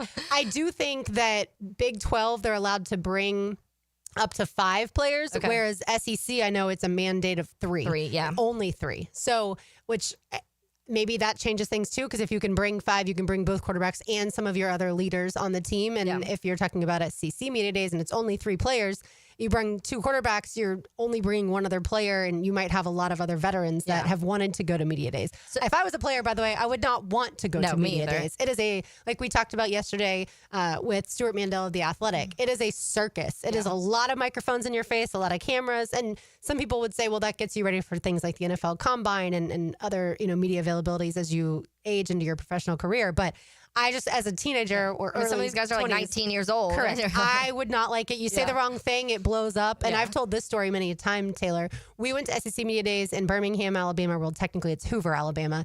And Georgia at the time had JT Daniels brought in as a transfer quarterback. And he sat down with us when I was on the Frangie show. And as soon as the interview was over, I looked at the guys and I was like, that is not a starting quarterback in the SEC. Yeah. Like, I know he came from California and he's laid back, but he does not have the mannerisms of a starting quarterback who's going to lead this team to great things. And I'm not saying like pat myself on the back. I'm just saying those are the types of things that you can learn when you go to things like that. And also, maybe that's what some coaches don't want to happen. Right. They don't if the want player's you not to prepared, then good luck.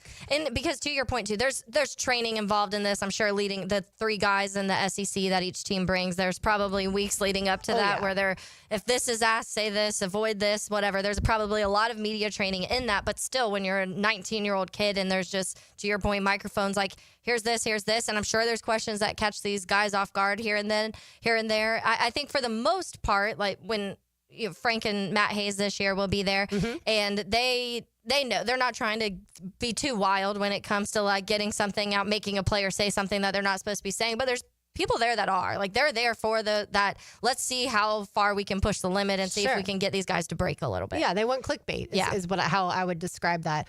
Yeah, I've been a few times to Alabama, and then I've been to Nashville. And the one in Nashville is when we got to interview Brock Bowers. He just looked like a deer in headlights. And I was like, this guy is so good on the football field, but like media-wise, that's just not his thing. Yeah. And obviously the head coaches are going to pick guys that are going to say the right things, but also have a natural, a way with people. And certainly they're not afraid That's why of that sometimes the type of quarterbacks stuff. aren't the ones they're bringing. Exactly. Yeah. And I can understand that. But in theory, you want your quarterback to always be really comfortable in front of other people. But yeah, if I was 18, I'm sure I would have said the wrong thing in that type of setting. All right now, Taylor Dahl has a tangent. Now, Taylor's Tangent, served up by Chick-fil-A on 1010XL. I'm going to continue on with college football, actually. And we are going to talk. There was some rankings I want to do. I'm going to break this up into 2 days because it's a lot of information. So today I'm going to talk about the offense. Tomorrow I'm going to talk about the defense. So a little preview of tomorrow's tangent too. But Pro Football Network, they went and they broke down the position groups. They ranked the position groups in college football. And so they go through they go quarterback, running back, the receiving room, offensive line. And I think they said wide receivers, but some of them, they tied in tight ends in it, and they didn't have a specific tight end section. So I think it's more of just pass catchers. But yeah, offensive line, wide receiver, running back, and quarterback is what I'm going to get to today. So they ranked the college football teams as a whole in each of those categories. And so I'll start with the quarterback, and I don't think this would surprise anybody when it comes to their number one quarterback is LSU with Garrett Nussmeier. That's been obviously somebody we've been talking about for a long time, and most people do have him ahead on the list. Their number 2 quarterback is SMU's Kevin Jennings. Yeah. I've heard a lot about that. He's a top 10 quarterback in the nation. Is on a lot of people's scales. He said that he was one of the biggest surprises last season after entering the year as Preston Stone's backup. He was 10th among FBS quarterbacks in both clean pocket passing grade and overall passing grade. And then it said the Mustangs also have very proven backup in 6th-year Tyler Van Dyke, which we've talked about that obviously recently too. The Wisconsin transfer has started 31 games in his career for both the Badgers and Miami, earning a very impressive 85.3 passing grade during his last fully healthy season in 2023 with the Canes. And then Ty Hawkins also joined the program there and was a 4-star recruit in the 2025 class. So SMU barely lost to Clemson in that championship game. So Kevin Jennings had a great season. If you listen to XL Primetime, a year ago, Matt Hayes was high on Kevin. Yeah, I remember him talking about him a lot. So the number 3 quarterback, they have Arizona State, Sam Leavitt. Leavitt. He's the number 2 returning quarterback in college football, following a stellar redshirt freshman year, 88.5 PFF grade, was 9th among all the quarterbacks in the nation last year. Number 3, they have Florida's DJ Lagway. They say DJ Lagway enters his true sophomore year as a top 10 quarterback in the country and might have more arm talent than anyone else in college football. The top quarterback recruit in 24 led the Power 4 with an 8.8% big-time throw rate last season and was 3rd in the nation with 95.6 passing grade on deep throws. And so then 4th in the country. Wow, that's impressive. Yeah. The Gators acquired a new backup in Louisville transfer Harrison Bailey, who posted an impressive transfer transfer. Yeah. That's what he's done. 78.4 PFF grade in his lone start last year in the bowl game. And then Clay Millen is also the backup for another year. He was the 8th among all FBS quarterbacks in 2022 with a 7.3% big time throw rate at Colorado State. So it seems like they have that big time throw that they like, which I think makes sense if you have DJ Lagway who can do it. And if DJ Lagway does get hurt, you want guys that you feel like can come in and replace that easily. So yeah, Florida comes in at number 4 on the quarterback list. Clemson, Cade Klubnik is number 5. Miami, they have Carson Beck at number 6. You probably won't find DJ Lagway ahead of Cade Klubnik most of the time nationally. Yeah. This guy obviously is very high, and he says for obvious reasons, but I do think Cade for a lot of people is probably right ahead, and I'd say DJ Lagway probably next. Arch Manning, Cade Klubnik, Garrett Nussmeier. And that's what's very interesting about this. Look how long it takes me to get to Arch Manning on this list. So number 6 is Miami. They talk about Carson Beck, obviously, not living up to expectations last year. Still one of the top returning quarterbacks in the sports. Georgia transfer, earned an 80.2 passing grade last season and 90.9 overall grade since 23. So still a lot of people have that. It's there. They just feel, I think the word we keep hearing with Carson Beck is there's a ceiling there. And so it's not the highest of ceilings, but he's good. Next, 7, Penn State, Drew Aller. We've heard a lot about that. A lot of people are super high when it comes to him being that next best NFL quarterback and him being able to transfer to that level.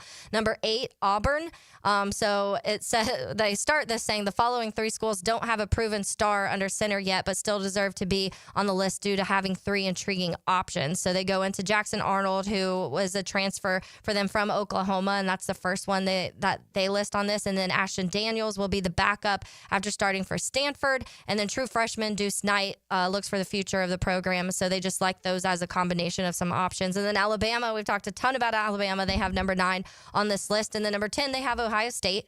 And they say Ohio State's quarterback room is essentially the exact same as Alabama's. Neither has any starting experience, but they each feature a pair of former 5-star recruits. So they're talking about their recruiting and how they may transfer. But their honorable mention is Texas with Arch Manning. So Arch Manning doesn't even break their top 10 quarterback rankings in this. That really surprises me, especially the Jackson Arnold was okay last year, but there's a reason that he transferred away from Oklahoma and that John Mateer is going to start for the Sooners this year. Yeah, very fascinating. I'll go through some of the other quickly so we can hit break. But when it comes to running backs, I'll just go through the list. Penn State, number 1 in the nation. Notre Dame, number 2 in the nation. And then it goes Texas, Louisville, Texas A&M, Oregon, Oklahoma, Georgia, Minnesota, Baylor. Honorable mention, LSU. Are you surprised Florida's not on there? I am, but you have to know it's not outside of Jaden Baugh. There's not guys that people necessarily are that aware of. Yeah. I would probably have Notre Dame number 1 as far as running back. Yeah, and so their reasonings for that was that they said the Nittany Lions were the only team to have 2 players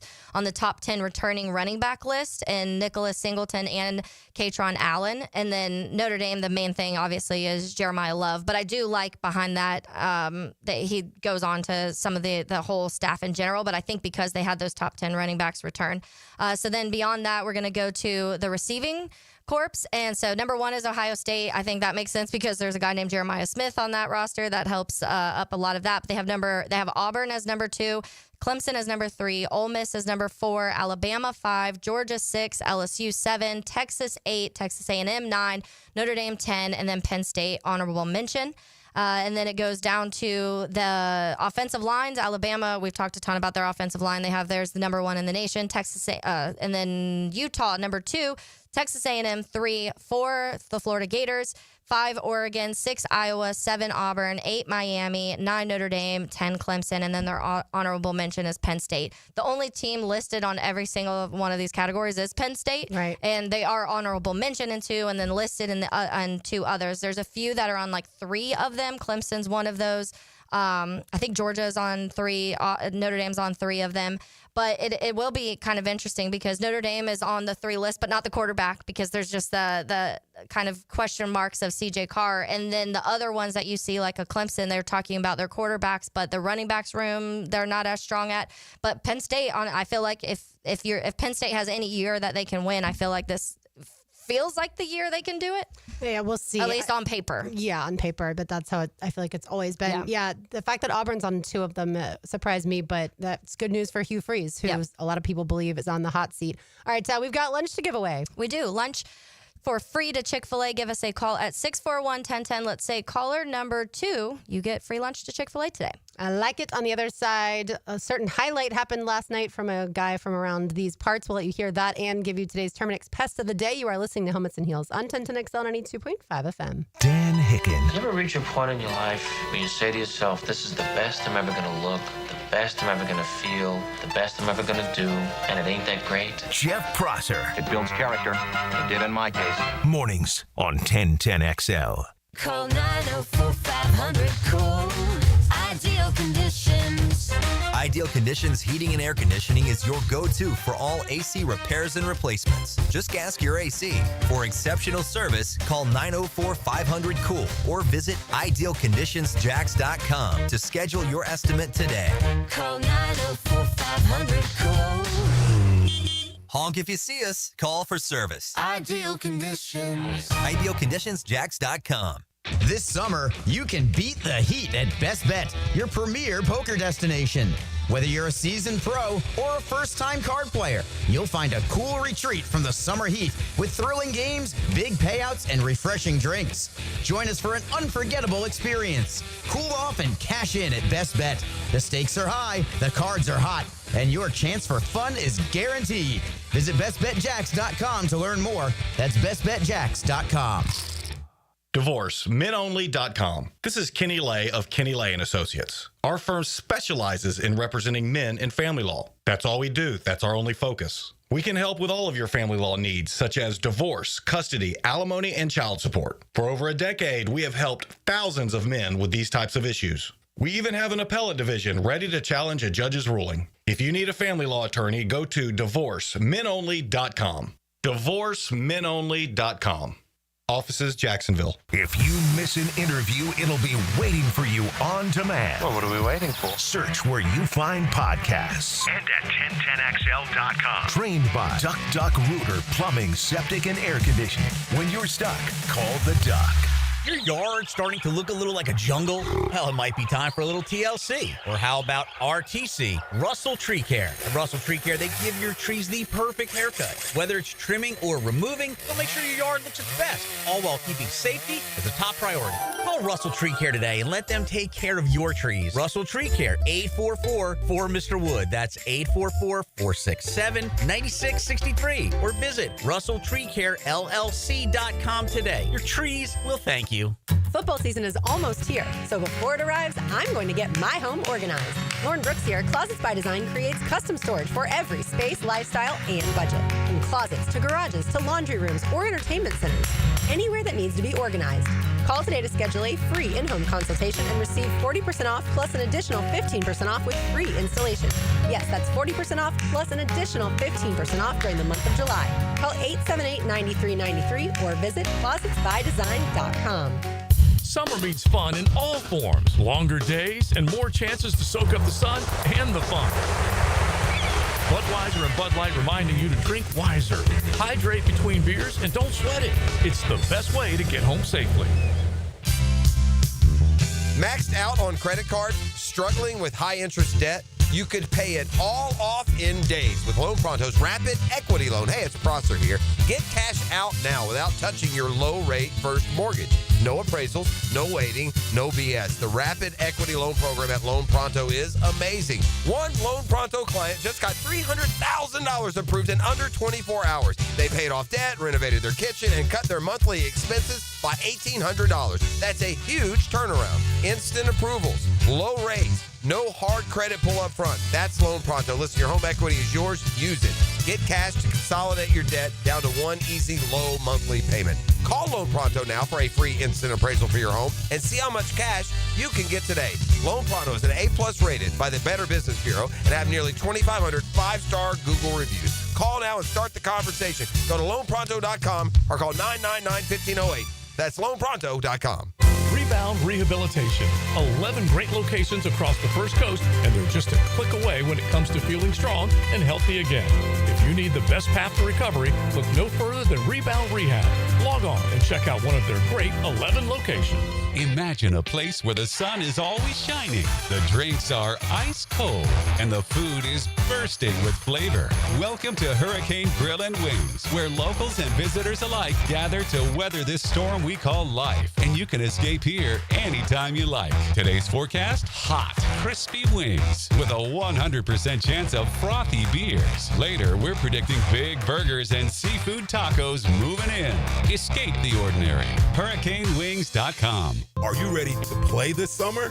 At the First Coast YMCA, we're committed to being your home for health and wellness and a place for friendly competition with team sports for adults and for kids. Basketball, volleyball, pickleball, flag football, soccer. The Y has something for everyone at any age. Discover all the benefits of YMCA membership and find your fun this summer at the Y. Registration for team sports and summer camps is open now. Visit fcymca.org. I-9 Sports is geared up for fun for kids all over the First Coast with fall and winter registration open right now. Kids ages 3 to 17 get in the gym or on the field with I-9 Sports, covering Clay, Duval, and St. John's. And I-9 has all-girls flag football at Oakley, UNF, Fletcher, and Creekside. Plenty of other spots and sports on the First Coast to take advantage of. Don't miss out. Registration open now for fall and winter at i9sports.com. Enter 1010 in the promo code for a discount. 1010XL is presented by Farah and Farah, exclusive injury law firm of the Jacksonville Jaguars. Protecting you and your family. Call 396-5555. Jacksonville. With those. Oh, there it is. Good timing. My goodness. Way out of here. Whoa! A three-wall home run to straightaway center field. 466 feet. I am not playing that highlight to rub anything into one Frank Frangi's face as the Royals beat the Pirates 4-3 yesterday, in part thanks to that 466-foot bomb by Jack Caglianone to deep center field. Beautiful. It is not at all about that. It's more just because people wanted to say, well, now that Cags is, up to the show, up to the bigs, he's not as good. Give him a little time, be patient, and now we're starting to see him hit home runs, and good for Cags. Yeah, it does. It's not often that you see them just come out of like Paul Skeens is such a rarity of like how quickly he just was immediate. Like no, didn't miss a beat of going from college football, a little bit of baseball, football. That'd be really wild. We've been talking a lot of college football.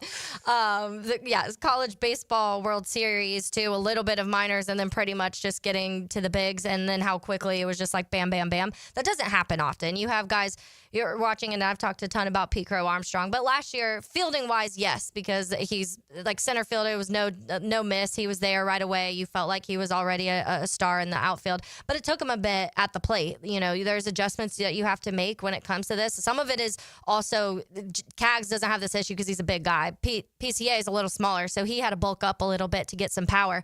But that's one thing with Cags, like he has that power naturally, and he's a big guy. So if he makes contact with the ball, it's gone. Right. And to your point, yeah, it does take an adjustment. When you play college baseball, yes, you're going to face some flamethrowers. There are guys, especially teams aces on a Friday night, that are throwing over 95 miles per hour. But you're also going to face guys that can't throw that fast. Every single person, every single pitcher, unless it's a position player in Major League Baseball, is going to throw over 95. Like, there's not going to be a time, even on the days that it's bullpen games, those guys are still throwing that fast. So, yeah, it does take a little bit of an adjustment. But it's good to see that he's starting to There's a lot just hitting 100 consistently now, honestly. Yeah, which, by the way, we talked about the snub for the Rays Junior Caminero. Well, thanks to injuries, he will now be the starting third baseman in the All-Star game. He also will participate in the home run derby. Hit a home run last night. The Rays had lost 2 out of 3 to the Tigers, but did end up winning last night, so they now Tigers are pretty good though. They are, but they at least split the series, the season series, I should say,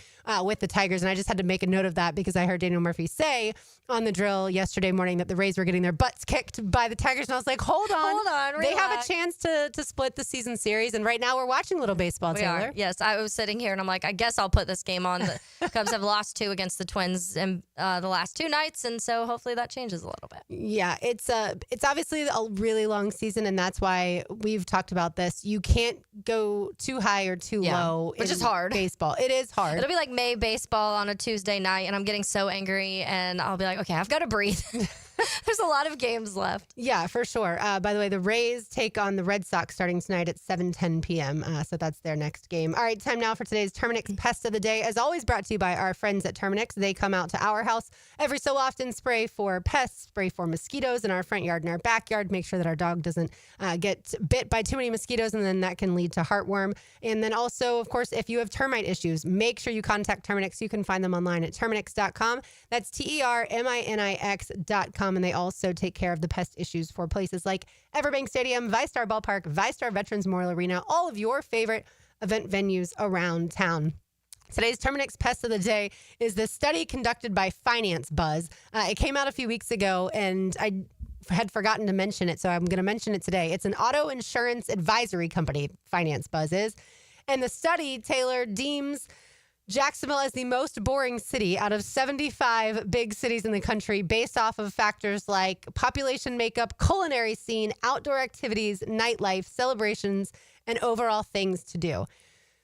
Obviously, being born and raised here, I'm going to take offense to that, but I can go into 100 different things, whether it's golf courses or the beach, or if you have a boat or go boating somewhere, get on somebody's boat, go to Fort George, cruise up and down the intercoastal, go for bike rides at the beach, go to a jumbo shrimp game, go to an Iceman game, I can literally name 100 things of awesome things to do around here.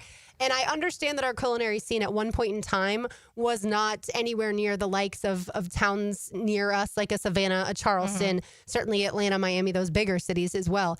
But our culinary scene the last 5 to 10 years has improved drastically. And if you want to go out and find ethnic food or ethnic restaurants, we 100% have that. We have ethnic markets. And then, of course, we do have high-end restaurants now, some that are brand new that I've heard fantastic things about. And until they advertise, I will not mention them. I mean, I agree. I think that the one thing to me with Jacksonville, when I feel like an underrated thing, is that you have a little bit of everything in Jacksonville. Because it's so big, we talk about the landmass-wise, you have what feels like country, which is South Georgia, and you have that vibe, but then you have a tropical beach vibe, and then you have a fishing. Obviously, we have the St. John's River everywhere, and creeks and everything you need when it comes to like the fishing side of things. So and you the have ocean. in the ocean, and so the fishing side of things is huge. And then I have friends all the time that are constantly kayaking and paddleboarding and doing all of those. I honestly want to start doing more of that stuff because I'm not a fisher, but I do like being out on the water and doing like activities like that. Jet skiing and things like that. I have friends with boats and jet skis, and they'll pull them, and whatever, the skimboard thingies and all of that. Wakeboarding? Yeah, whatever it's called. Skimboarding's on the beach. Yes. Right? Okay. Yeah, that's the thing where you can like seriously get hurt if you don't know what you're doing because you're going, in very I feel like shallow I water. almost broke my tailbone doing that. That would one not time. surprise me. Yeah. I feel like kids are about the last, like kids around like 15 are probably like the last age that you should even attempt Try to skimboarding do because the that. older that you get, the worse it goes. Yeah, but then the music scene, you and I have talked about, from bigger shows at the arena and Daly's Place to smaller local shows that we'll go to at different venues around town. The food-wise, to your point, I agree. I think in the last 5-6 years, it's broadened a lot in the type of food that is here from local places. We have some very, very good local places, but also even just expanding to kind of more chain places, but that are more popular, that people love. I think that there's so much here, and I think that it's underrated because people hear Jacksonville and they just hone in on maybe like downtown Jacksonville, when in Jacksonville's way more than that. Yeah, I have family that lives at the beach. I have family that lives in Ortega, the West Side, Middleburg, East Arlington, like just to name a few, the South Side area, just to name a few. And that's just my family that lives, that's immediate family. Yeah. St. Augustine, family that lives, is a little bit farther north, to your point, like a South Georgia. Yeah. If you know what to look for, and these days with the internet, it's so easy to find it. Yeah, go kayaking, whether you want to go south and you want to kayak to Outback Crab Shack or the Blue Crab House, you can do that. You can go north, you can kayak in Fernandina, Amelia Island, obviously right off Jack's Beach, or all the beaches around here too. Now they've done such a good job of all the like markets, like we have art markets and food markets and when it comes to downtown and the beach do it. So you can go to either one. Riverside, Murray Hill have their own ones too. There's a new thing that Murray Hill has recently started called Hard Love, and it has like art and food and live music, and it's like the whole little Murray Hill area has all that. But you have to know, I guess, and that's what I think people think Jacksonville are like, oh, it's the stadium and the landing that's no longer there. But Jacksonville Jacksonville's so big. There's so much more to it. Yeah, absolutely. I totally agree. So get out and about if you hate Jacksonville, or contact us here at 1010. We'll give you a We'll give list you all sorts of places to go. You got that right. One segment to go. You are listening to Helmets and Heels on 1010XL 92.5 FM. 1010XL. Home of the Florida Gators. Joe C for Hard Rock Bet, where things are heating up big time for the boys of summer. Download the Hard Rock Bet app right now and swing for the fences with your favorite baseball team and the best odds at Hard Rock Bet. And don't forget, new customers who bet $5 get $150 in bonus bets instantly. Easy to navigate, play to win. Head to Hard Rock Bet right now with odds on every sport waiting for you. Offered by the Seminole Tribe of Florida. Must be 21 plus and physically present in Florida to wager. Terms and conditions apply. Concerned about gambling? Call 1-888-ADMIT-IT. Hey guys, Taylor Dahl here of Helmets and Heels. It's the little things like a peach milkshake on a warm day that make summer sweet. And now you can head to your local Chick-fil-A and enjoy your favorite summer treat again. Hand-spun the old-fashioned way, this refreshing milkshake features Chick-fil-A ice cream and peaches. It's the perfect cold treat to enjoy outside on a warm day or with friends and family after dinner. And it's here for just a limited time, so swing by your local Chick-fil-A and treat yourself today. As a law enforcement officer, safe roads are one of my top priorities, ensuring everyone can get home safely each day. Some never will, due to aggressive driving, being distracted, or speeding on the roads. And too often, that results in the toughest part of my job and the longest walk in my life. I'm so sorry. I have some very sad news to share with you. 9 people will be killed on our Florida roadways today. Don't let it be you or a person you love. Buckle up every trip, every time. Let's get everyone home safely. A message from Florida Department of Transportation, Target Zero. For more information, visit targetzerofl.com. Home is where your story begins. And at Donovan Air Electric and Plumbing, we're here to make it the healthiest, most comfortable place it could be. Whether it's fresh, clean air, dependable plumbing, or reliable power, we take care of it all. From routine maintenance to state-of-the-art solutions, Donovan keeps your home running smoothly. Because at Donovan, we believe your home isn't just where you live, it's where your health meets comfort. Call Donovan Air Electric and Plumbing at 904-270-COOL or visit us online. Let's make your home healthier, safer, and better together. Let's go ahead and dial it. Dial what? When you call in your opinion or hear an interesting interview from a sports insider on Jaguars Today or XL Primetime, you're getting it straight from the Checkmate Coatings phone line all day, every day on 1010XL. You've got a lot on your plate. The last thing you need is car trouble. At Maxie's Mechanics, we help you keep your cars, trucks, and SUVs running safely. Visit MaxieAutoRepair.com today for honest service, reliable repairs, and peace of mind for you and your family. Prosser here for Lifetime Enclosures and Lifetime Flooring. With the weather now hot as can be, look ahead and get that backyard ready for fall with a new open-air or screened-in enclosure. Maximize the space you have and make it great with Lifetime Enclosures and Lifetime Flooring. They truly are the best in the business. So if you have the space and the idea, give them a call today. Lifetime Enclosures and Lifetime Flooring. Showroom just off Phillips Highway. Tell them Prosser sent you. It's Christmas in July at Beard's Diamonds. Why not celebrate your anniversary with a stunning eternity band or a pair of diamond stud earrings? Buy now and get up to 40% off. Don't miss this annual event. Best prices of the year store-wide. And remember, Beard's Diamonds is your local jeweler with over 4 decades of delivering the best value, the best quality, and the best overall experience. With no commission salespeople, no corporate sales quotas, and no nonsense pricing. Beard's Diamonds at the shops at Town Center. Shop local. Shop Beard's. Hey, Jacksonville, need a fence and ready to save? At Superior Fence and Rail, you'll lock in 5% off your fence project when you sign by the end of July. A limited time offer for savings and peace of mind this summer. Now accepting appointments for a free estimate. So act fast and get 5% off your entire fence project when you finalize by July 31st. Cannot be combined with other offers. New contracts only. SuperiorFenceandRail.com. Say goodbye to glasses and contacts with customized vision treatments at Bowden Eye & Associates. Hey, Hicken here. Dr. Bowden and his expert team bring you all the latest options like Evo implantable Caliber lenses, refractive lens exchange, or traditional LASIK. Tailored just for you. Imagine waking up to clear vision. No hassle, no fuss. You ready to see the difference? Call now or visit BowdenEye.com for a free screening. Bowden Eye & Associates, keeping the First Coast focused. Pest Services, it's back. Our summer Centricon Termite Special. New installs begin as low as $249. And if you have existing Centricon, but your renewal is through the roof, we can transfer you to Royal at no cost. Visit RoyalPestServices.com to schedule a free estimate. Have you got concrete or asphalt rubble piling up?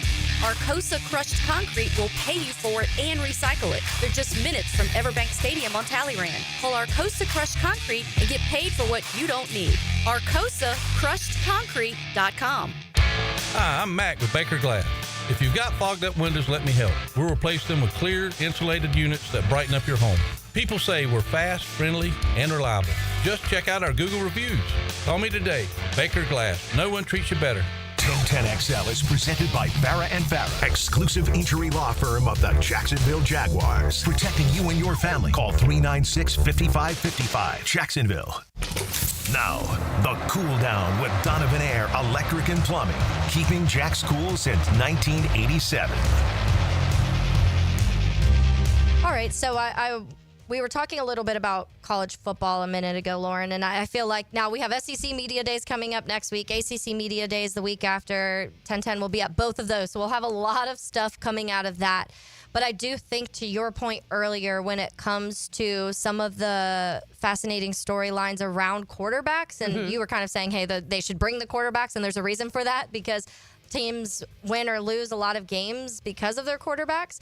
But it will be very, very interesting to hear because I had somebody texting in on the text line when we were talking about Doring's comments on DJ Lagway. And I guess Dr. Murphy was on the drill this morning and says he has concerns about DJ Lagway and because of the sports hernia. Yes, and was not saying Doring was lying, but kind of was like, I don't know. I don't quite believe all of the story that's out. I do have some legitimate concerns about DJ Lagway. So I'm wondering how much we'll get out of SEC Media Days on that because we had also multiple people as we were talking about that. What happens if Lagway gets hurt? How drastically does that team change? And it's a lot. Yeah. When Graham Mertz was the starter last season and DJ Lagway was the backup, Graham Mertz was at least a capable starting quarterback. He was pretty good at Wisconsin his freshman season and then didn't have as great of a sophomore campaign. But certainly he was a capable starter for Florida. Very accurate, not the biggest arm, but certainly an accurate quarterback without much mobility, I would say.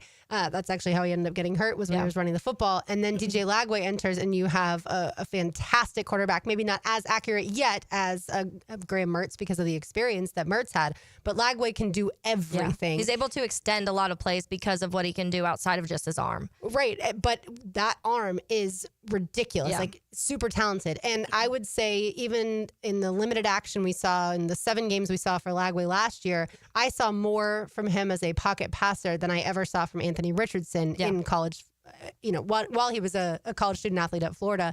So and while he's been in Indiana. And then, and I try to take the pro aside, just focusing on what they've done in college. But certainly at this point in time, DJ Lagway is going to be asked to protect himself. Yep. And if he is going into games with already a bit of discomfort because of a hernia, then that's when you start to see athletes, contort or end up using other parts of their body to compensate for something that's painful, and that's not a good thing if that's what's happening. That's when other injuries happen, because when you have to overcompensate, start put more pressure on a certain side of the body or whatever the case may be. When you're talking about mechanics, the quarterback mechanics are so important in every single tiny thing they do. If you have to alter that at all and make it a not comfortable throwing motion or whatever it may be, I don't know exactly how it affects. But that could lead to other injuries, and that's what you definitely want to avoid. Right. And so to me, because Billy Napier is bringing DJ Lagway with him to Atlanta next week, that goes to show me that he's healthy. But certainly I can understand from the medical side of things, Dr. Kevin Murphy understands exactly how the sports hernia would affect DJ Lagway, his throwing motion, if he is going to run the football and things like that. So I can understand the concern. I guess for me, I feel better that it's not something where he might have to have shoulder surgery in the middle of the season. Now, if it's a different type of surgery, that's also not something that you want to see. But I do know, like, for instance, Christian Kirk in the past Foye Oluokun last season told everyone in this offseason that he had a sports hernia last season, and he played through it. Mm-hmm. And Foye seemed to play perfectly fine. I want to say Kirk at one point also had, maybe his was more. Foye missed time. Was it because of that? It was, yeah. But he came back and he said he played through it. Yeah. So if you can play linebacker at the NFL level, I would like to think that you can play quarterback at the SEC level or certainly in college football, because Florida will face, of course, more than just SEC opponents. But yeah, it is going to be a storyline to watch next week for sure. And I think a bigger storyline when it comes to the SEC in general, Taylor, is the SEC hasn't won the last 2 national championships. It was Ohio State last year and Michigan the year before that. And the SEC is used to waltzing into the national championship, the 4-team college football playoff ahead of the 12-team and winning. You didn't get demanded it and expected it from one another in the conference. Yeah, you're the newest team to your conference was the last man standing in an expanded college football playoff. Right. Yeah. Texas joining the conference. People do have high expectations for Texas once again, like we talked about earlier this year for Oklahoma. Brent Venables, some people would say he's on the hot seat, but getting John Mateer to go there is huge for them. And people do have better expectations for Oklahoma this year. I think Alabama, of course, was the one waving the flag for the SEC for the longest time, that banner. And the moment that Nick Saban retired and Kalen DeBoer entered the picture as the head coach, Alabama fell off according to its standards, winning only 9 games. I say that sarcastically, but winning only 9 games last year. And the fact that Georgia did win the SEC championship, but did not win the national championship. Like, that's failure now for the standard that Georgia football has set. So those are the marquee teams. And then, of course, you do have a team like an LSU. Can they get back to the college football playoff? Tennessee was in the college football playoff last year. Can they get back to that?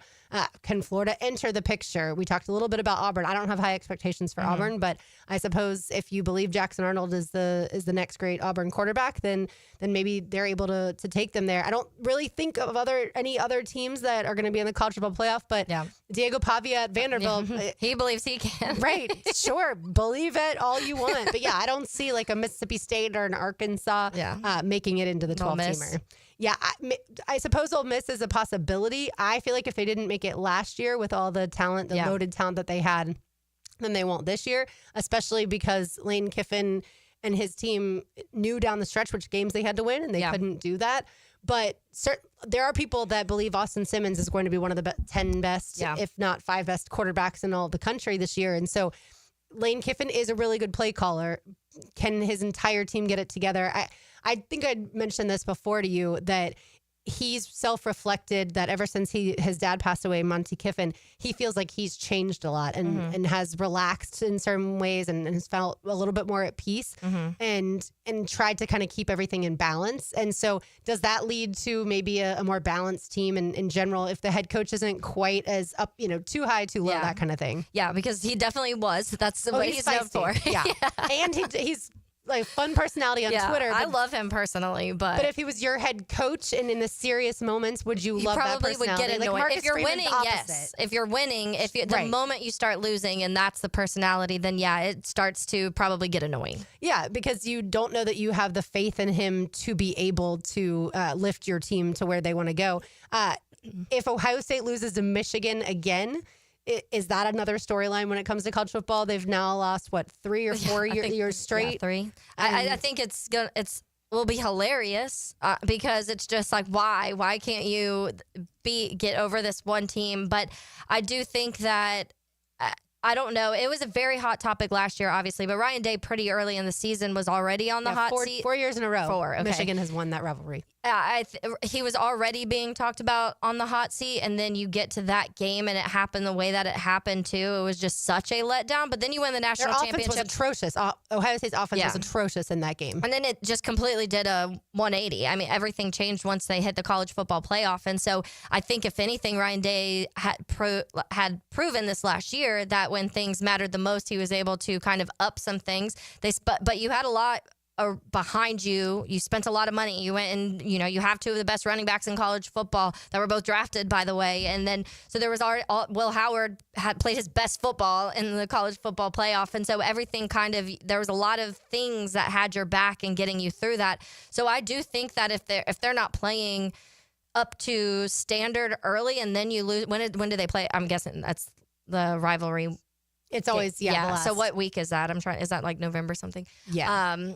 If you get to that and you've already had some kind of shaky wins maybe or a loss that you really didn't need, like you really shouldn't have lost, and then you lose to Michigan again, I think it will become a conversation again. Well, and this year's game is in the Big House. Last year, Ohio State lost at home in Columbus. Which definitely makes it worse. For sure, yeah. So this one's in Ann Arbor, and it's the Saturday after Thanksgiving, November 29th at noon. That's always the day we have Florida State, and and South Carolina, Clemson, and Auburn, Alabama, and obviously the list goes on from there. But yeah, I know that people in Florida maybe not fully appreciate the rivalry between Ohio State and Michigan, but if you go nationally, typically people will say that is the most bitter rivalry in all of college football. I think in our state, we're like, nah, have you been around Florida, Georgia, or have you been around Florida State, or Miami, Florida State? And I get all that. Or like an Alabama, Tennessee going back, and Georgia, Auburn, the oldest rivalry in the South, things like that. But those two fan bases despise one another. Oh, yeah. And I do also think that in some of that college football in general, there's like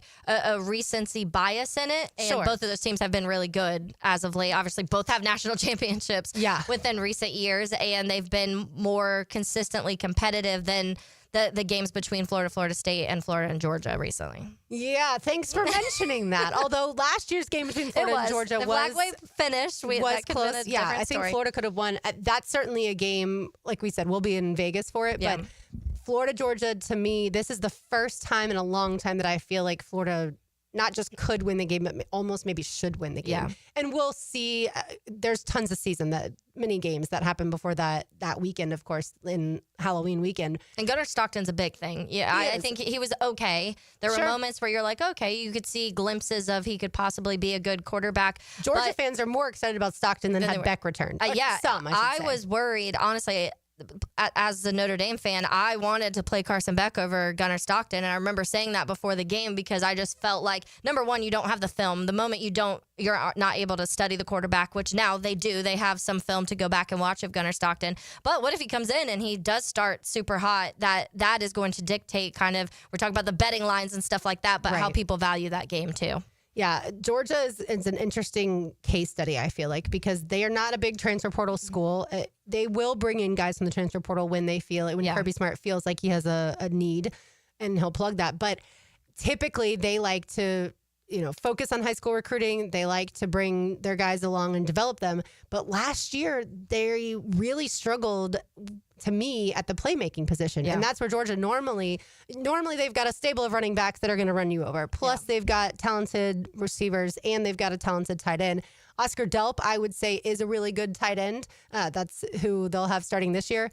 Their offensive line struggled a little bit last year. We just saw multiple different facets of Georgia football not play to the standard that we've expected. So it's not just Gunnar Stockton that's a change there. I feel like they have a lot of work to do, and the fact that they're bringing back, or they brought back Mike Bobo, the offensive coordinator, which people blamed him for a lot of certain situational moments. And going back, because during my tangent brought to you by Chick-fil-A, I went through some of those rankings. So their quarterback's not in the top 10 ranking. Right. Their running back is they're ranked 8 in the running back room, and then they're ranked 6th in the wide receiver room. But their offensive line's not in the top 10, and that was I feel like a big part of a lot of those Georgia runs too. Absolutely. All right, let's say hello to a man wearing a very bright shirt today. Now, the 2-minute drill on 1010XL. What color would you call that shirt you're wearing, Leon? Is that coral? This is probably like a bright coral? Salmon. Salmon? I like that. Yeah. Do you like salmon? Absolutely love it. Cedar Plain salmon? I don't know the particulars as far as the name goes. I just know I like it. You like it with, like, you'll just eat it plain, or do you like it with, there's all different, like, sauces that usually people put on it? Yeah, I like, let me see, maybe something honey glazed sauce on it. Yeah. With the veggies. Mm-hmm. Yeah. More healthier, Leon. Hey, we all got to get there at some point in time. Absolutely. Leon, we've been talking a ton of college football. Everybody knows the storyline, of course, of Carson Beck with Miami. Mm-hmm. But outside of him, you're high on the offensive line. What about the other position groups on the offense? Because I know they have to replace a lot of guys. Yeah, they've got. I like their weapons. They have a lot of. First of all, I think 4 to 5 offensive linemen are coming back, especially the right tackle. I think he's a beast. Absolutely, Lagway. Yeah. And they got a running back section coming back. They got receive. I think he's going to have a plethora of talent. Okay. But listen, with any high-powered quarterback, you need a solid run game. You can't put it on his shoulders. I think last year maybe at Georgia, a lot of the pressure was put on him because he didn't have a really solid run game, and he had a hit or miss offensive line. So hopefully with Miami, he'll play better. Are you going to that Florida-Miami game this year? Of course. I wouldn't miss it for the world. You went to Gainesville last year. This time you get to go to Coral Gables. Well, actually, I didn't. You know what? I didn't go to Gainesville last year. I was supposed to go. Okay, that's what I remember. So maybe you know what? Maybe I may stay home again. Yeah, they bring some good luck. Don't change the vibes too much. I'm thinking about not going to Notre Dame either. 'Cause I know a lot of people want me to go to Notre Dame, of course, but you know what? I like it. I like to watch. I think you should go if that means Notre Dame wins. No, I won't go for sure now. Absolutely. I like just the peace and quiet of watching the game, and I want people hovering over me and talking to me and distracting me from the game. Yeah, we are the same way when it comes. Lauren and I talk about that a lot when you're out and you're trying to watch, and it's important parts of the game, and people are like just trying to chat about life, and you're like, no, exactly. What are you trying to do? Right and you know, when I go to the Jaguar game, Cersei, you sign this, you take this picture, hold my kid for me. I'm like, oh yeah, that's what I get too. Hold my kid. Yeah, hold my kid and take this picture. I've had a fan say, Leon, hold my kid and take this. I'm gonna take this picture with you. I was like, are you serious? Yeah, I'm dead. But don't get me wrong, I love the Jaguar fans. I just don't want to hold your kid while the game's going on. Seriously. By the way, growing up, my dad, we would have people over to watch Florida games, and he cannot stand when people talk during the game, right? So he bought headphones that connected to the television and like the studio. Fantastic. Yeah, stereo. That is me. Because at first he would leave everybody and he would go back to his room and shut the door and then watch the game by himself. Yeah. And I was like, we're having people over for like you to be around too. And so, eventually he got the headphones so he could participate. And then he just takes them off for commercial breaks and we chit chat and then I'm right your back. Dad. Yeah, that's me. Absolutely. All right. Thanks, Leon. By the way, what are y'all doing? We're going to talk college football, top 50 college football players in the country. And we'll talk a little Jags. All right. Sounds good. I almost dismissed you without even finding out. No, that's all good. You're dismissed. You are dismissed. All right. That'll do it for us today. We are dismissed. For Taylor Dahl, for RJ Saunders, I'm Lauren Brooks. These heels are made for talking. We will talk to you tomorrow. Tom McManus will join us to start the show. And then, of course, we begin our full-time edition of Helmets and Heels with Tom McManus on Monday. Don't go anywhere. XL Primetime is next.